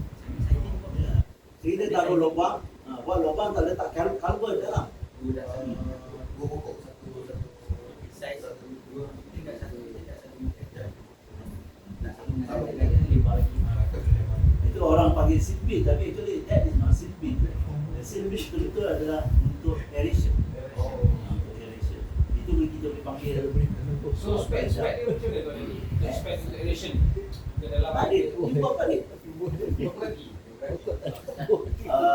Tak perlu dalam sangat lah. Saya buat sebabkan kita ikut rate drain construction. Ada 432, ada 642 kan. So dia functionnya untuk Aeration, pecahkan tanah. untuk pecahkan tanah Ya. dan juga untuk Baru dia boleh akar boleh masuk. Bila hujan memang disimpan air juga. Ya. Tapi kawasan itu memang tak ada air. Biasanya agak undulating. Kawasan tinggi sikit. Mungkin dalam 4 atau 5 degree celsius. Alright? Tapi kalau setengah-setengah orang kalau kita buat pagi itu orang kata Memanglah itu sebab itu saya dapat saya dapat order letter. Sebab dia punya research officer dia, bukan research doctor dia, research officer dia datang. buat investigation, tengok, manager ni buat check dengan manager kata GM yang suruh. Jadi research director ingat saya buat salah. Dia silap, but after explain, dia faham lah. Alright? Any comment? Some more? So the reason dia kena kencing. Training also is a big word lah. Actually must have it for detail.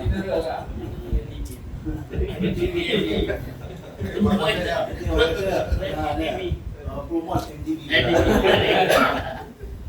Okay, group, last group.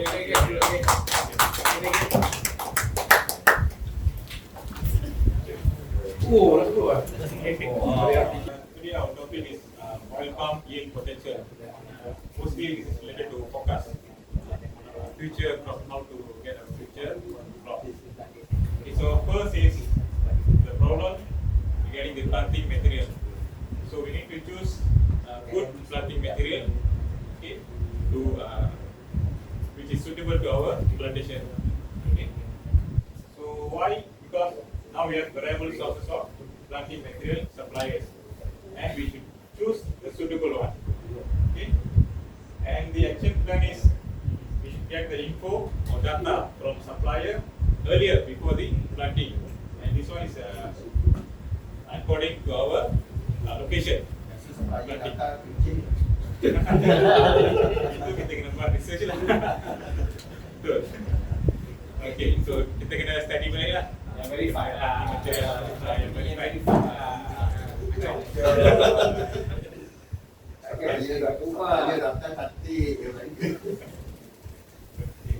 And then for continuous improvement plan, kita kena follow the recommendation lah by the supplier.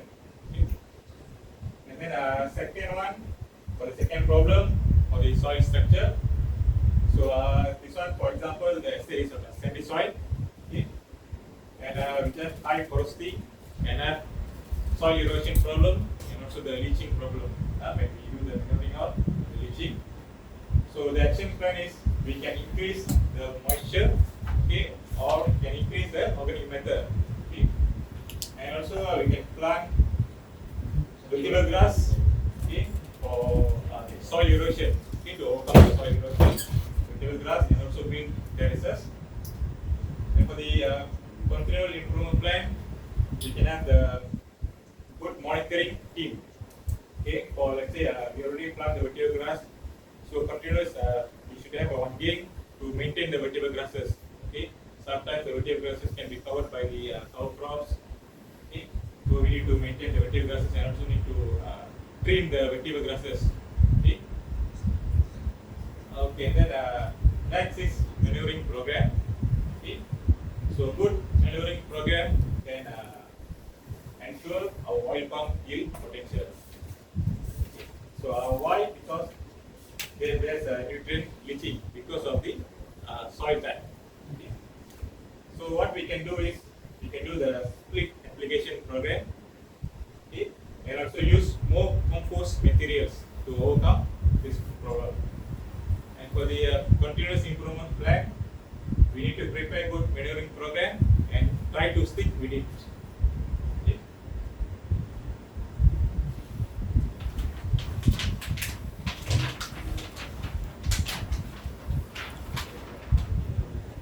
Okay. Fourth one is labor shortage. So in future, we should predict what should be our workforce in the estate, and this is why, because we cannot complete the housing rounds or delay in housing rounds. Okay, so if we cannot complete or delay in housing rounds, of course we cannot reach the potential yields, and also a poor quality of FFB.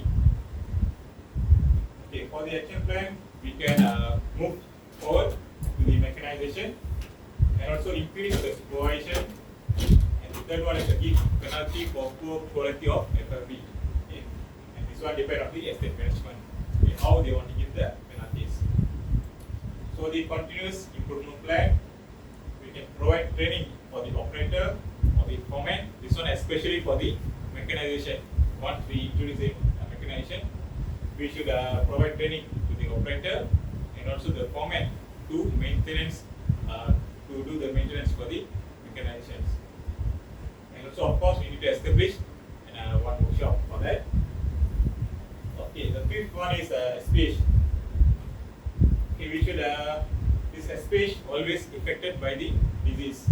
Okay, we can have the low SPH and also high SPH. Okay, this action plan is sensors for D&D, doing supplying, and for high SPH we can do the thinning for overshadow pumps.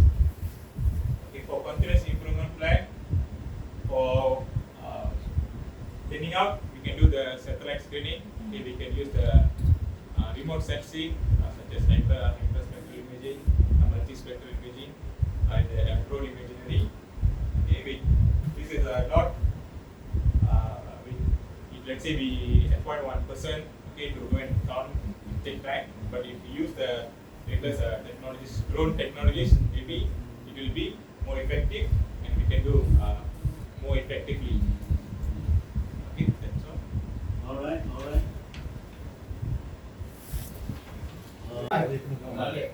Okay. Assalamualaikum dan selamat.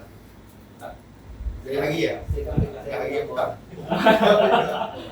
Okey, untuk hari ini kami akan membentangkan berkenaan dengan apa tadi? Loss and recovery ya?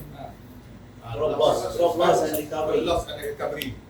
Okey, jadi untuk bahagian loss and recovery, kita ada 3 operasi kami. Yang first, satu problemnya masalah yang loss masa kita nak menurunkan buah daripada pokok ke tanam. Okey, jadi dekat situ dia panggil delay harvesting. Dan yang kedua, masalah yang kedua, delay daripada segi evacuation, iaitu daripada platform sehinggalah ke ramp ataupun ke kilang. Okay.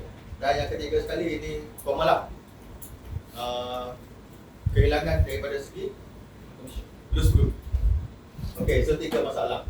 Okey, untuk masalah yang pertama berkenaan dengan delay harvesting. Okey, dia ada 4 punca lah.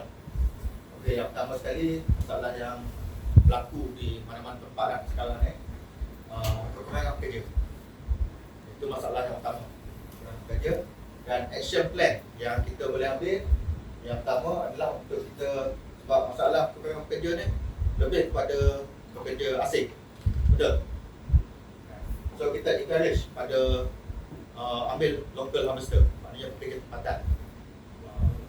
Dan banyaklah sekarang ni, kalau daripada pekerja tempatan ni, sama ada kita ambil pekerja daripada kampung yang berdekatan ataupun kita ambil pekerja yang daripada program penjaga, para. Tapi untuk continuous improvement plan, sebab local harvester ni satu dia masalah daripada segi kemahiran lah. So kita kena bagi training yang berterusan.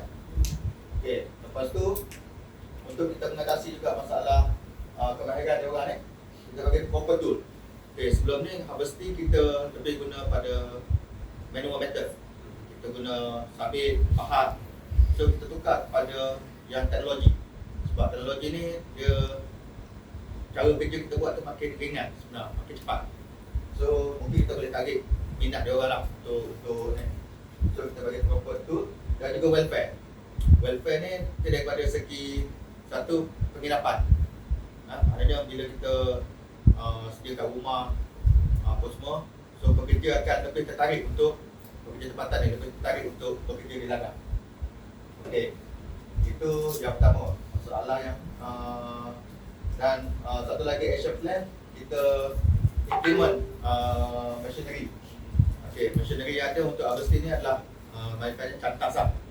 Okey, untuk kita improvekan lagi, sebab bila kita guna machinery ni, masalah satu kita kena service dan maintenance.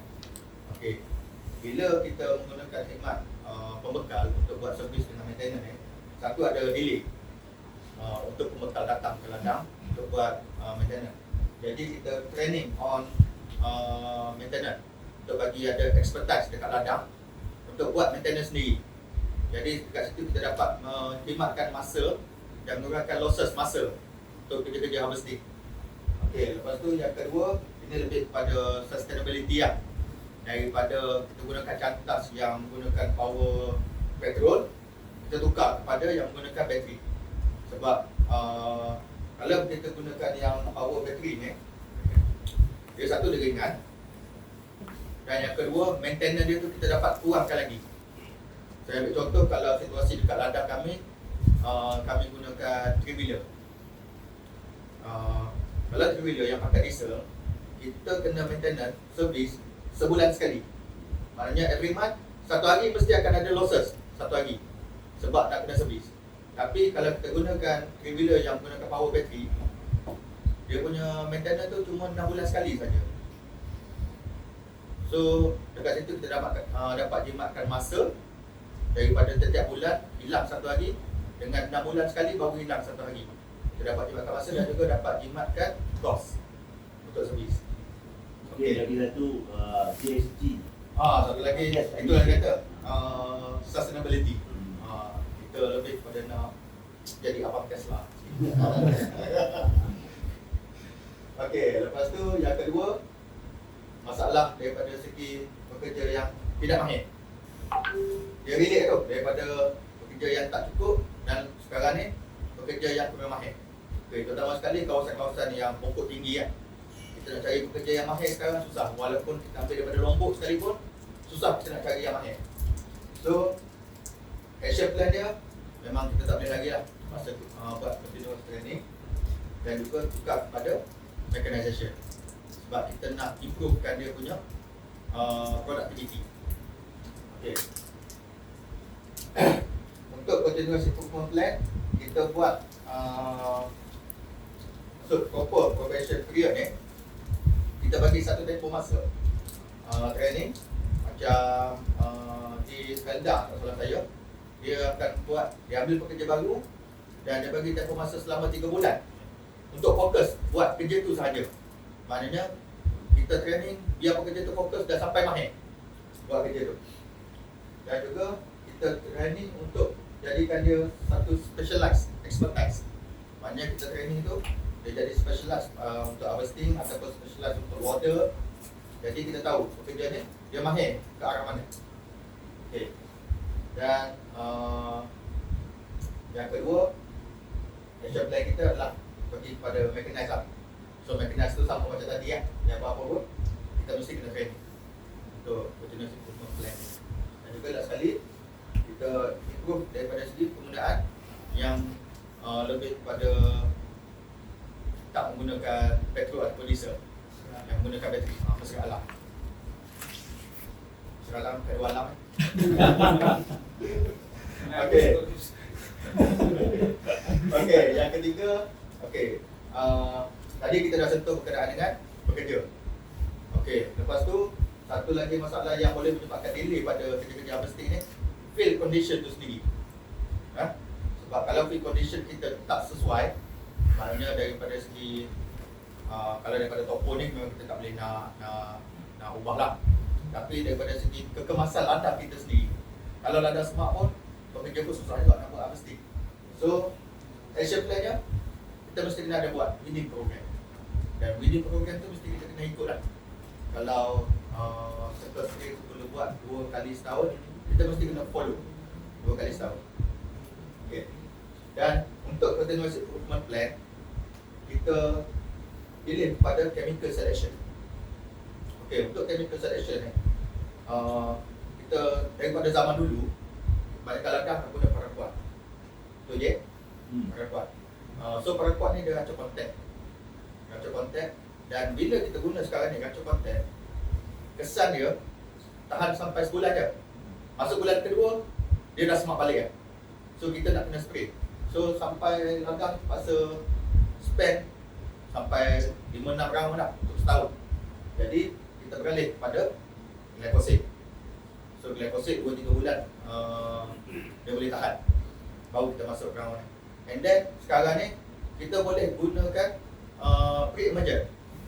Sebab pre-emergent dia boleh tahan sampai 6 bulan, baru kita masuk round yang kedua untuk meracun. Even ada setengah tempat kalau kawasan yang dah pokok dah tinggi, kawasan dah nature, boleh tahan sehingga setahun. Maknanya setahun je spray. So dekat situ kita dapat jimatkan kos, kita dapat jimatkan masa kerja untuk kerja weeding dan juga untuk sustainability. Maknanya kita mengurangkan penggunaan racun Dan juga level lah. dan juga level. Jumlah level.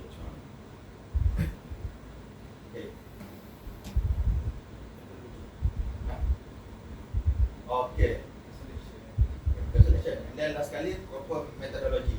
Proper methodology ni kita lebih kepada penggunaan peralatan yang sesuai untuk buat kerja-kerja weeding.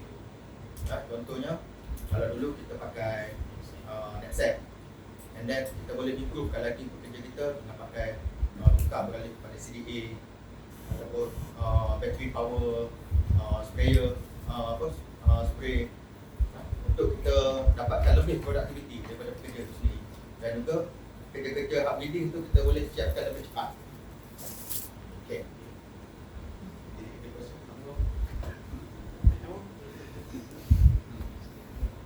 Okay, yang kedua, the problem statement about delay evacuation.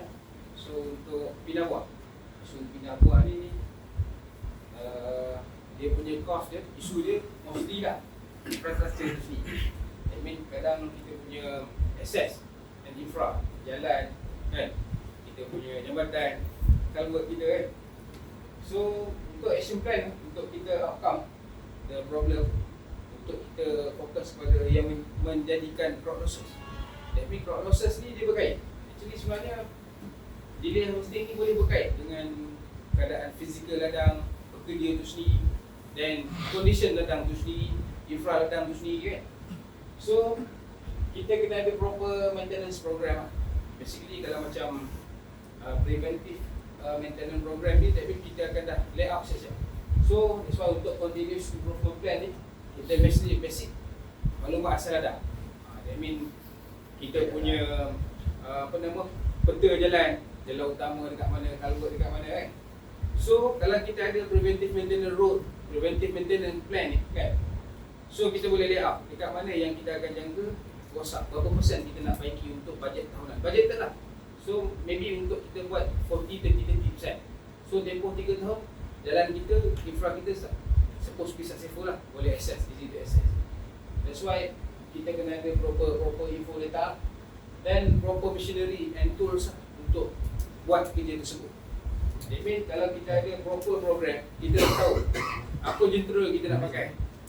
Contoh, isu jalan rosak, adakah fiber kita nak pakai grader ataupun kita perlu import atau kontrak pada bulldozer untuk sapu lebih tepat, sebabkan mungkin degree kerosakan tu yang lebih rosak teruk. So untuk sapuan menggunakan grader mungkin tak fiber. Dekat situlah kita kena ada data. Kalau kita tak ada data, macam mana kita nak bekerja? Kita tak tahu nak pilih jentera macam mana dan berapa harga, kita takkan tahu. Okay, so yang ketiga, mesti plan program. That means kalau planters ni menanam musim hujan kan? Musim hujan ni kita menanam. Belum musim hujan lah. Kalau kita nak repair jalan musim menanam. Itu basic dia. So kita perlu rancang dalam setahun kerja tu. Let's say kita nak buat 40% untuk upgrade jalan. So kita which one time frame yang very sukat untuk kita match the program dengan time frame kita patut buat. So kalau kita nak going through contract, berapa banyak nilai, berapa panjang dia, measurement dia, siapa nak buat, bila nak buat, bila buka, bila tutup tender tu kan.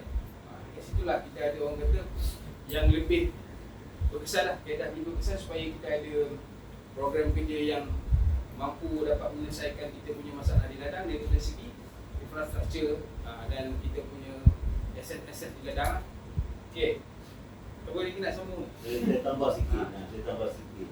Kemudian dengan infrastruktur, jarang orang buat culvert bridge point mapping. Ya. Betul tidak? Dan satu lagi, biasanya kalau saya tu jaga ladang, saya haramkan penggunaan culvert kecil. Musim besar. Kenapa? Ha? Selepas 3 tahun carbon tu pun hilang, tak tahu Hilang. ke mana. Tenggelam boleh kena. Kalau kamu tak ada carbon point mapping, carbon yang kecil itu just disappear. Dia timbul di tanah. Sebab kalau kecil biasanya tersumbat. Ya, so never use only. Tapi kalau kamu ada carbon point mapping, it's okay. Sebab you boleh tahu kat mana dia ada. Sebabnya biasanya bulan 12, bulan 1, bulan 2 dia carbon yang kecil-kecil tu semua hilang. So this ada problem lah.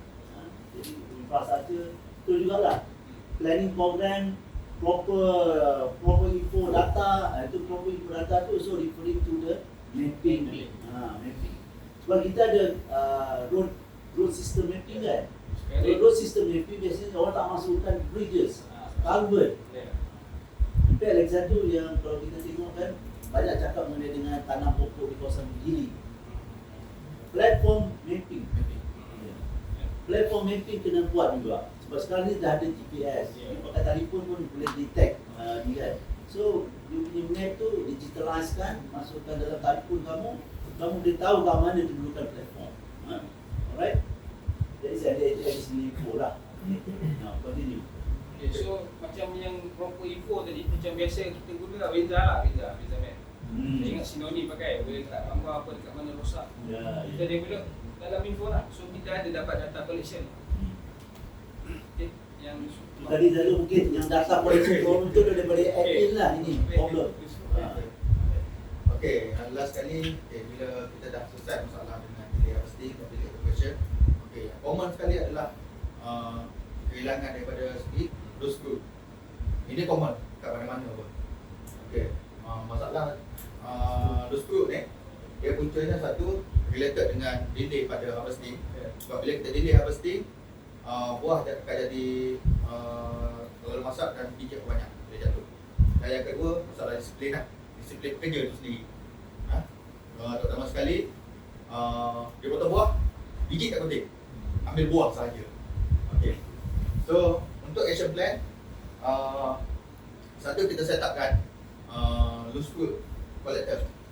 Satu gang untuk tas untuk loose screw. So, dekat sini biasanya kalau di tempat saya, kita ambil pekerja lokal, pekerja asli, perempuan yang sebab tahu kalau perempuan ni dia nak kerja berat, susah. Dan kita set up untuk loose screw collector, gang. Tapi dekat sini pun ada masalah juga sebenarnya. Sebab loose screw collector gang ni dia akan slow sikit.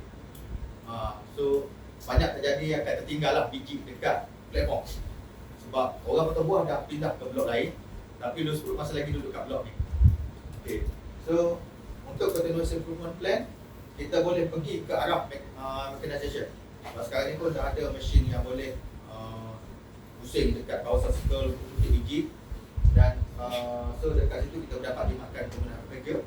Dan juga kita mempercepatkan lagi proses loose screw tu sampai ke kilang. Sebab kalau kita harap kepada loose screw collector gang, kadang-kadang tu biji sampai lambat. So biji tu dah hitam, dah rosak, barulah sampai ke kilang. Okay, jadi itulah tiga major lah yang kita ambil, tiga losses dekat proses harvesting. Jadi sebenarnya ada banyak lagi. Macam kalau tengok dekat nota tu ada flood apa semua.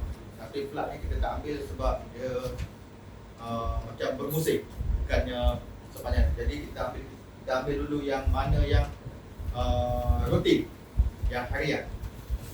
If I ask you one question, what is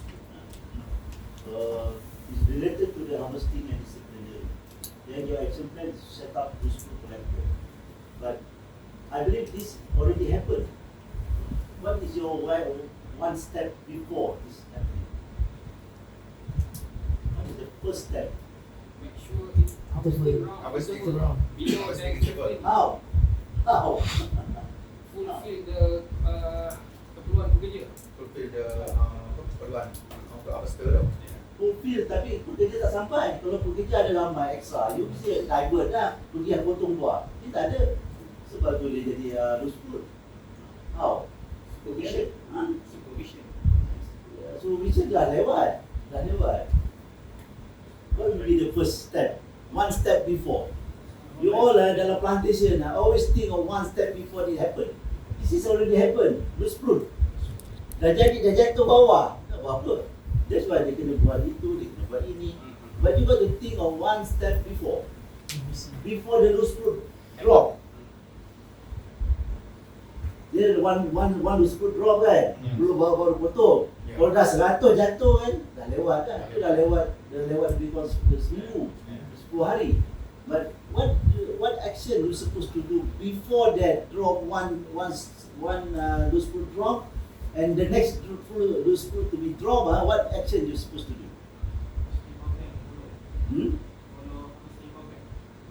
Kena update lah. You have to update correctly. You got to supervise your pergi betul. Tetapi that one cuma ni not a real action. What is real action? Contract harvester. Yes, contract harvester. Next, another one. You mesti ada pruner punya geng kan? Divert your pruning geng. Ni dah masuk hari yang ke? Mesti ada monitor tu. Next 2 days saya punya loose screw akan jatuh kat sini. Have to go divert your pruning geng. Selalunya pruning geng kita pruning geng yang masalah kan? Ada masalah itu. Divert kita pruning geng. Then next one. Apa lagi yang ada di ladang boleh digunakan untuk apa sendiri? Siapa? PND geng. Maintenance geng. Betul. Kalau katalah dia misalkan kuda pilih kan. Kuda overrated pilih tak. Potong buah bila pada sebelah tak. So these are the one step before. Sebab kalau dah jatuh, loose screw jatuh, dah tak guna dah. Loading manager, loading. Mind you saya ada manager saya yang buat kan, sebabkan dia tak nak lebih daripada 15 hari kan. Dia panggil maintenance gang pergi nak potong buah sebelah petang, sediakan nasi dengan terus biji. Betul tak? Tak payah balik dia kata. Selepas solat, setelah apa semua, terus pergi field, nasi boleh makan dekat sana. And during planning time, I can tell you, even ada manager yang supplykan vitamin C. Dia tak sampai loko lah, tapi vitamin C. Satu biji. Sekarang ni supply ketuk. Wah, ketuk. Jadi lu tak letak hidup, dia kan letak. Dia negara punya. Dia tak buat ada kaca praktis. Alright. Thank you very much. That's all. Any comment from the floor? Yang macam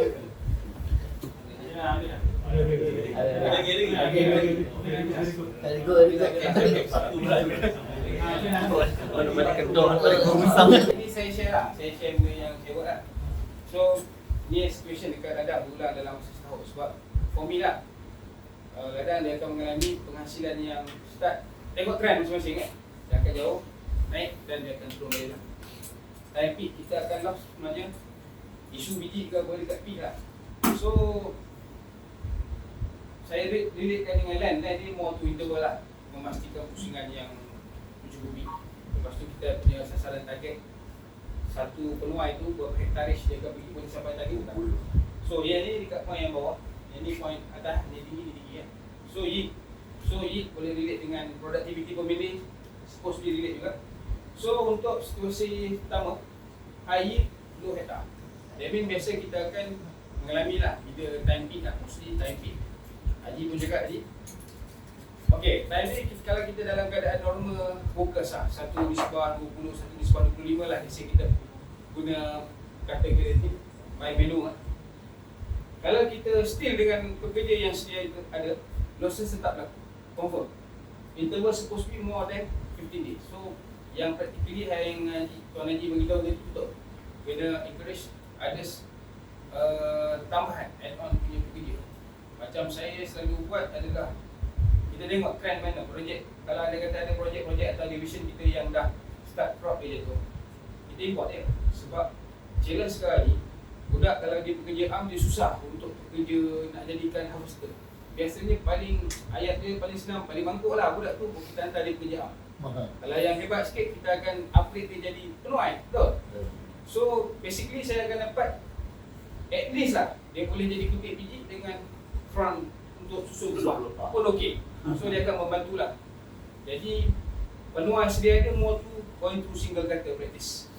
So kalau biasanya kita pakai cutter 5 to 5 kan, let's say another 5 tu still boleh potong walaupun slow, tapi kita kena divert. Maybe dia akan lure 50 tandan ke 60 tandan lagi pada orang lain, tapi dia akan bawa balik tandan. So in average ratio still kita akan gain profit kalau practice tu kita buat. Okay. Dan kalau yang pergi kedua ni kan, yang dekat point ni, example ni yang ni kan, dia low yield. Maksud dia low productivity, maybe low yield, hektar, target harian pun 10 kilo. Dan kawasan pun budak dia tu pun tak luas kuat kan.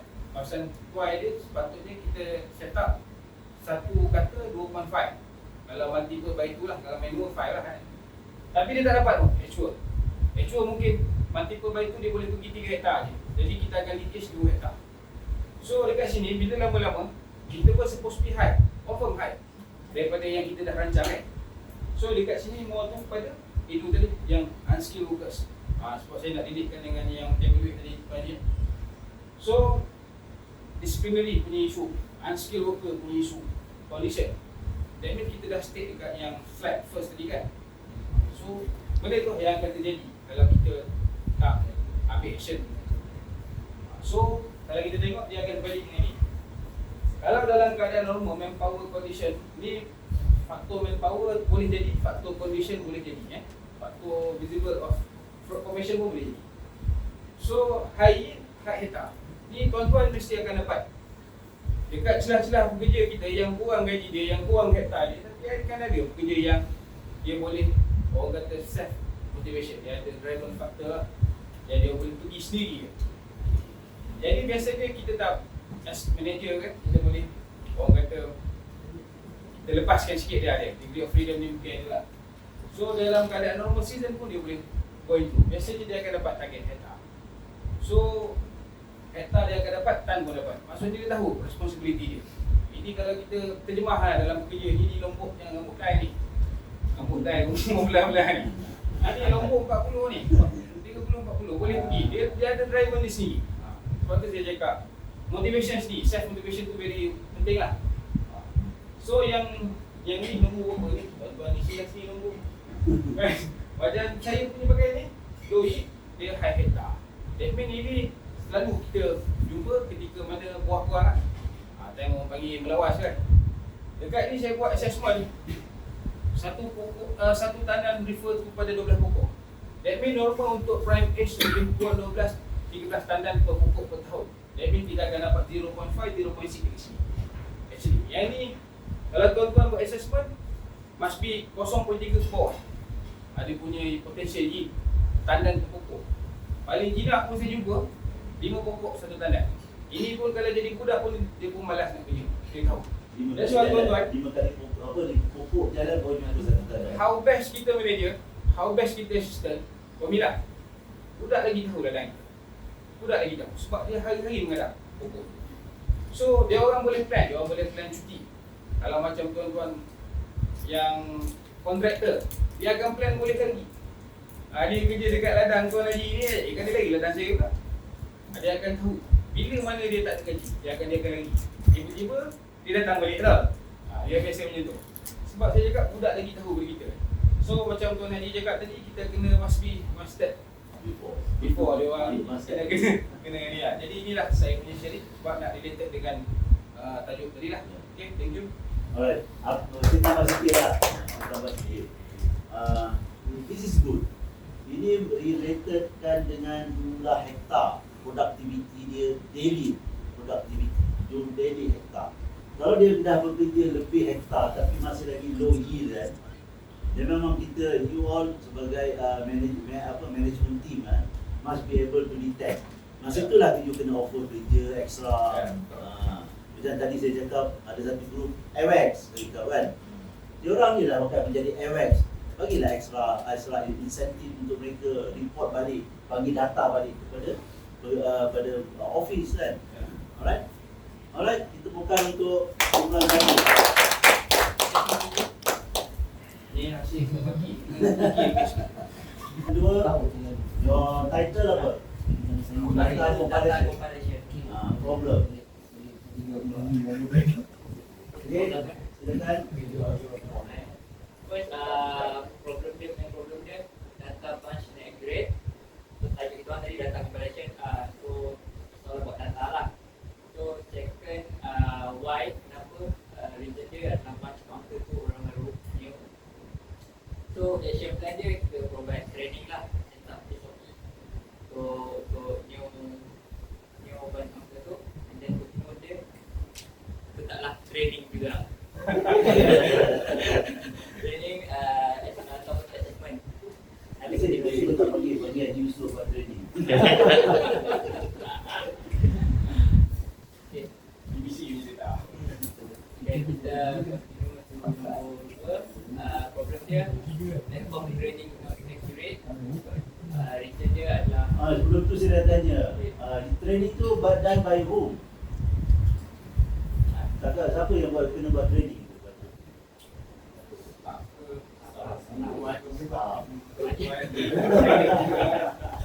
Wilayah dia buat kan. MDP. Management team for estate ada staff and executive. Ya. Tapi dah provide SOP kan? SOP sudah ada. Okay, next. okay, nombor dua, reason why tu sama adalah bunch counter new person, new JC. Action plan dia kita provide training, set up SOP, then creating one system or application data lah. So bagi dia training. Training assessment discussion. Actually bukan dia training lah, dia panggil kan trend matrix. Training message. Training matrix, artinya you plan program. Tahu.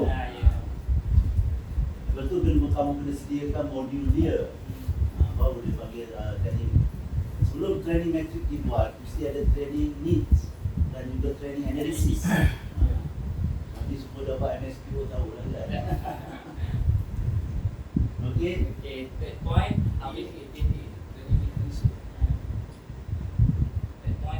more than to kill. Why? Sebab dia ada mix crop on platform. Action plan dia system, provide training dan set up SOP. Subsequent dia training. ada training, ada tak cara lain? Ada cara lain tak? Sebab dia harvesting 2-3 field dan drop mix up, buat pengasingan pada dekat RAM ataupun belum sampai RAM lagi. Belum sampai. Ni. Sepatutnya belum sampai RAM ni. Dia masih lagi dalam field ni. Kalau dah sampai RAM memang masalah besar lah. Actually you have to one step ahead lah. One step ahead. Platform tu kena identify. Jadi more based on system tu je. Bagi saya lah, based on system. Normally walaupun kita mix crop whatever it is, kita masih punya sistem upstream number masing-masing. Even though kita collect the same contractor, tapi walaupun different harvester we can mix up. Tapi dengan adanya sistem yang macam saya cakap tadi, every harvester ada harvester number and then plus dengan number bunches dia. So mark. So no problem with that. We have a system. Betul lah. Itu sudah saya kata tadi. Sepatutnya kamu letak lah. The one step before that. Platform identification. Harvester identification. Pernah tengok tak? You punya harvester ada buku 35 dia sendiri. Ada. Apa dia? Pelepah tu kan? Itu dia atas pelepah kan? At one time kita collect pelepah tu. Yeah. Bawa balik ke office. Sebab dia orang tak mau letak tag, dia orang pakai dia orang punya tag sendiri. So kita gunakan tag itu. So that is the answer for the harvesting more than 2 feet. Of course lah, it's training, but then training on what?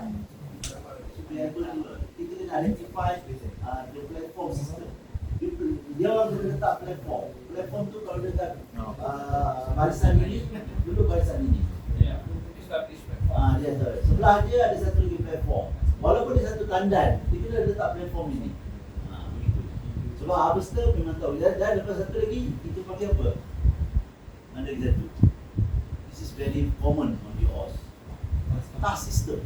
Actually task system. Training on identifying the task system, betul. Tapi training you cakap training tiada sangat. Jadi dia tasking. Dan tasking dengan number harvester kan sama. Kita boleh buat fixed task system. Boleh buat fix, boleh tak fix pun tak apa. Asalkan bila sampai masa master, kita kadang-kadang kalau tak fix kita bagi dia number. Number lain, tapi agak problem juga. Dia must be fixed number. Nama dia si A, si Ali, nama dia memang nombor 1. Dia dalam satu geng lah. Kita panggil geng A. So Ali dia lah 1A. Awang lain, geng lain, dia pun ada nombor 1. Kalau you tak mahu nombor 1, you continuous lah number. Geng 1 sebab maksimum satu geng berapa orang? Kita akan letak 50. Maksimum 20 je. Itu pun sekalian 20 dah lebih dah. 10 saja biasa, 10 geng 15 satu geng. So nombor 1 dengan 15. Nombor 20 start daripada geng 2. 20 sampai 30 memang geng 2, tapi ada lebih kurang dalam 25 orang je. Dalam 15 orang, dia nombor dia sampai 25 saja. Okay. So that is the one hasil dia, bukan training. Alright, continue. Okay, point number 4. Data HRDCAccreditation system is why no person in charge and then no one system. So as you explained there, first kita appoint lah one person in charge and then the train that person lah. Kita give the one kind of system or data. Then kita promote system. Continuous improvement plan. Kita train the person with system related lah. Okay, before the data key into the system, I don't think so. Most of you dapat start mulai pakai PDE. Ada dah pakai dah? Di saya ingat Kan bunch counter pakai PDE? Tak ada kan? hari ni ada. Dari kes sudah ada. Ya. Kira kan? Ya. Big company ada dah. Dia semua company tak ada. So actually data now in system dia lah. You still pakai part manual. Punch counter ada lagi ke sekarang? Punch grader. Banyak. Saya panggil punch counter, tapi dulu punch counter tu dia adalah grader tau. Sekarang Sekarang kadang-kadang ada dia ada. ada ladang tak praktis, ada ladang tak dah mudah tinggalkan sebab dia Ada dengan mana punya function? actually function mando is supervising. Jangan je. Tapi kadang-kadang kalau punch counter tak datang, mando yang kena count. Kalau mando tak datang, staff boleh turun dan buat counting. Kalau tidak, you got problem. So this is actually I want to identify your problem, data collection. Because I am at the ground level. I want to see whether you have a problem. Actually, there's a lot of problem within the ground level. The first of all, the harvester must have number. You must identify the harvester by number. Number 2, every row must be identified as a task. Tasking must be done. Ini dia trik dia. Kalau you harvester sudah ada number, tasking dah ada number, tasking satu task berapa row? Satu task berapa row? Satu row berapa pokok? estate ni. Satu row berapa pokok? Tak ada. Fix sudah. Kalau you more than berapa, memang you are not good in terrace ke atau planting ke. Maximum 15. Yeah. Road to road is 13. Center ada drain. That's all. Kalau you jumpa 20, that area got some problem.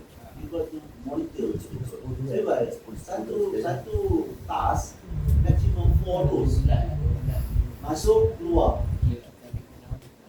Memang right? Betul tak? Because of the Ada. Betul. That combined by the IMO. unless we are using mechanization, then we can do More than that.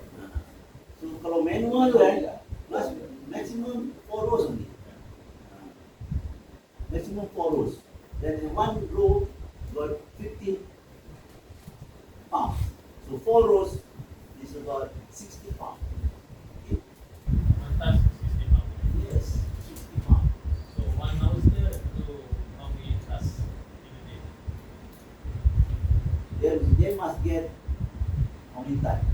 We don't go for that because the number of tasks differ from during period. So one harvester should be able to harvest how many time per day? 2 ton. How much is it? Is it can get enough money? If it is 2 ton, you during the low season, you got to give them more tasks. Low season. High season, you got to give less tasks.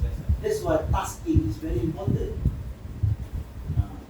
So if we got number 1, actually ada 2 time. The tasking can be fixed. Another one is tasking not fixed. Staff akan letak. Sebab dia tengok orang nombor 1 sudah habis, dia akan pergi nombor 16 letak nombor 1. Kalau nombor 1 tak habis lagi, dia pergi nombor 16 letak nombor 2 sebab 2 dah habis. Itu not fixed. Kalau fixed, nombor 1 tak habis lagi, nombor 2 dah habis, dia akan pergi nombor 2 dia. Nombor 1 sini belum habis lagi. Continue lah. Dia tahu dah nombor 1 memang tu. Tapi that is the best system. You task nombor 1, you pergi mana-mana nombor 1. Sebab itu kita boleh buat incentive at the end of the year or at the end of the month. Because we as a mandu, you can check task nombor 1 sama ada terus collector ke, punches dan staff ke, ada local punches ke, itu yang dipanggil MMP, plantation management rumah. Kita boleh check balik. Alright, so come back to the level. You must have a task, you must have a number of workers number, tasking. Platform also must be numbered. Then the last one, bunches. Bunches must be numbered. Okay, cool. Bunches boleh number. Macam mana letak? Dia ada sistem dia tu. Dia ada crayon dia. Dia ada crayon dia. Di tulis nombor atas, dia punya task 1A 10 tanda. Ataupun 10 tanda 10 satu bilik. Itu ada sistem tu. Dulu dia orang pakai, habis tu bila bunch grader datang, dia kira betul ke tak betul. Dia akan letakkan cheat kan, bunch cheat. Bunch cheat tu adalah counterfoil. Separuh bunch cheat dia letak atas satu, satu dekat platform, satu dia bawa balik. Nanti bawa balik tu kena key in. I do all using that system. This is very I don't know, from beginning I was in the plantation, I saw it. This is good. But I know when I transfer to other estate, some other estate important for you. You got to set up again. So actually I wanted to detect that you find out that problem. Sabar, continue. One traceability for each harvester. The reason why for record on every process, and then Communication plan, create record system, kemudian monthly report and Okay. Traceability. Alright. So the system that I'm telling you just now is traceability. So if people some time back, the bus counter have to kick in this into the system. So they detect. So kita tahu bila when then continue again. When the tractor came in, collect from platform to platform, he has to collect the bunch. Kalau you pakai grabber, there will be one more person tau yang follow behind to collect the bunch. Ataupun the driver kena turun ambil bunch. Sebab bunch is very important tak? Sebab jika tidak, dia akan ada tanda angin. Ya. Itu sebab dia punya average bunch rate. Ada sebab tidak ada average bunch rate tak? Ada, still tu. So kena adjust dah tu kan. Sebab adjust pun tak boleh sebab numbers dah tetap. Okay. When it goes to back to tractor dah collect bunch rate tu, dia kena count it dekat. That's why now bunch rate dia orang pakai scanner dah. QR code. Bunch rate letak dekat dia, C masuk dalam sistem. C masuk dalam sistem. Macam dekat dulu kena key in satu semua. Okay. Alright. Any question? No question. Thank you.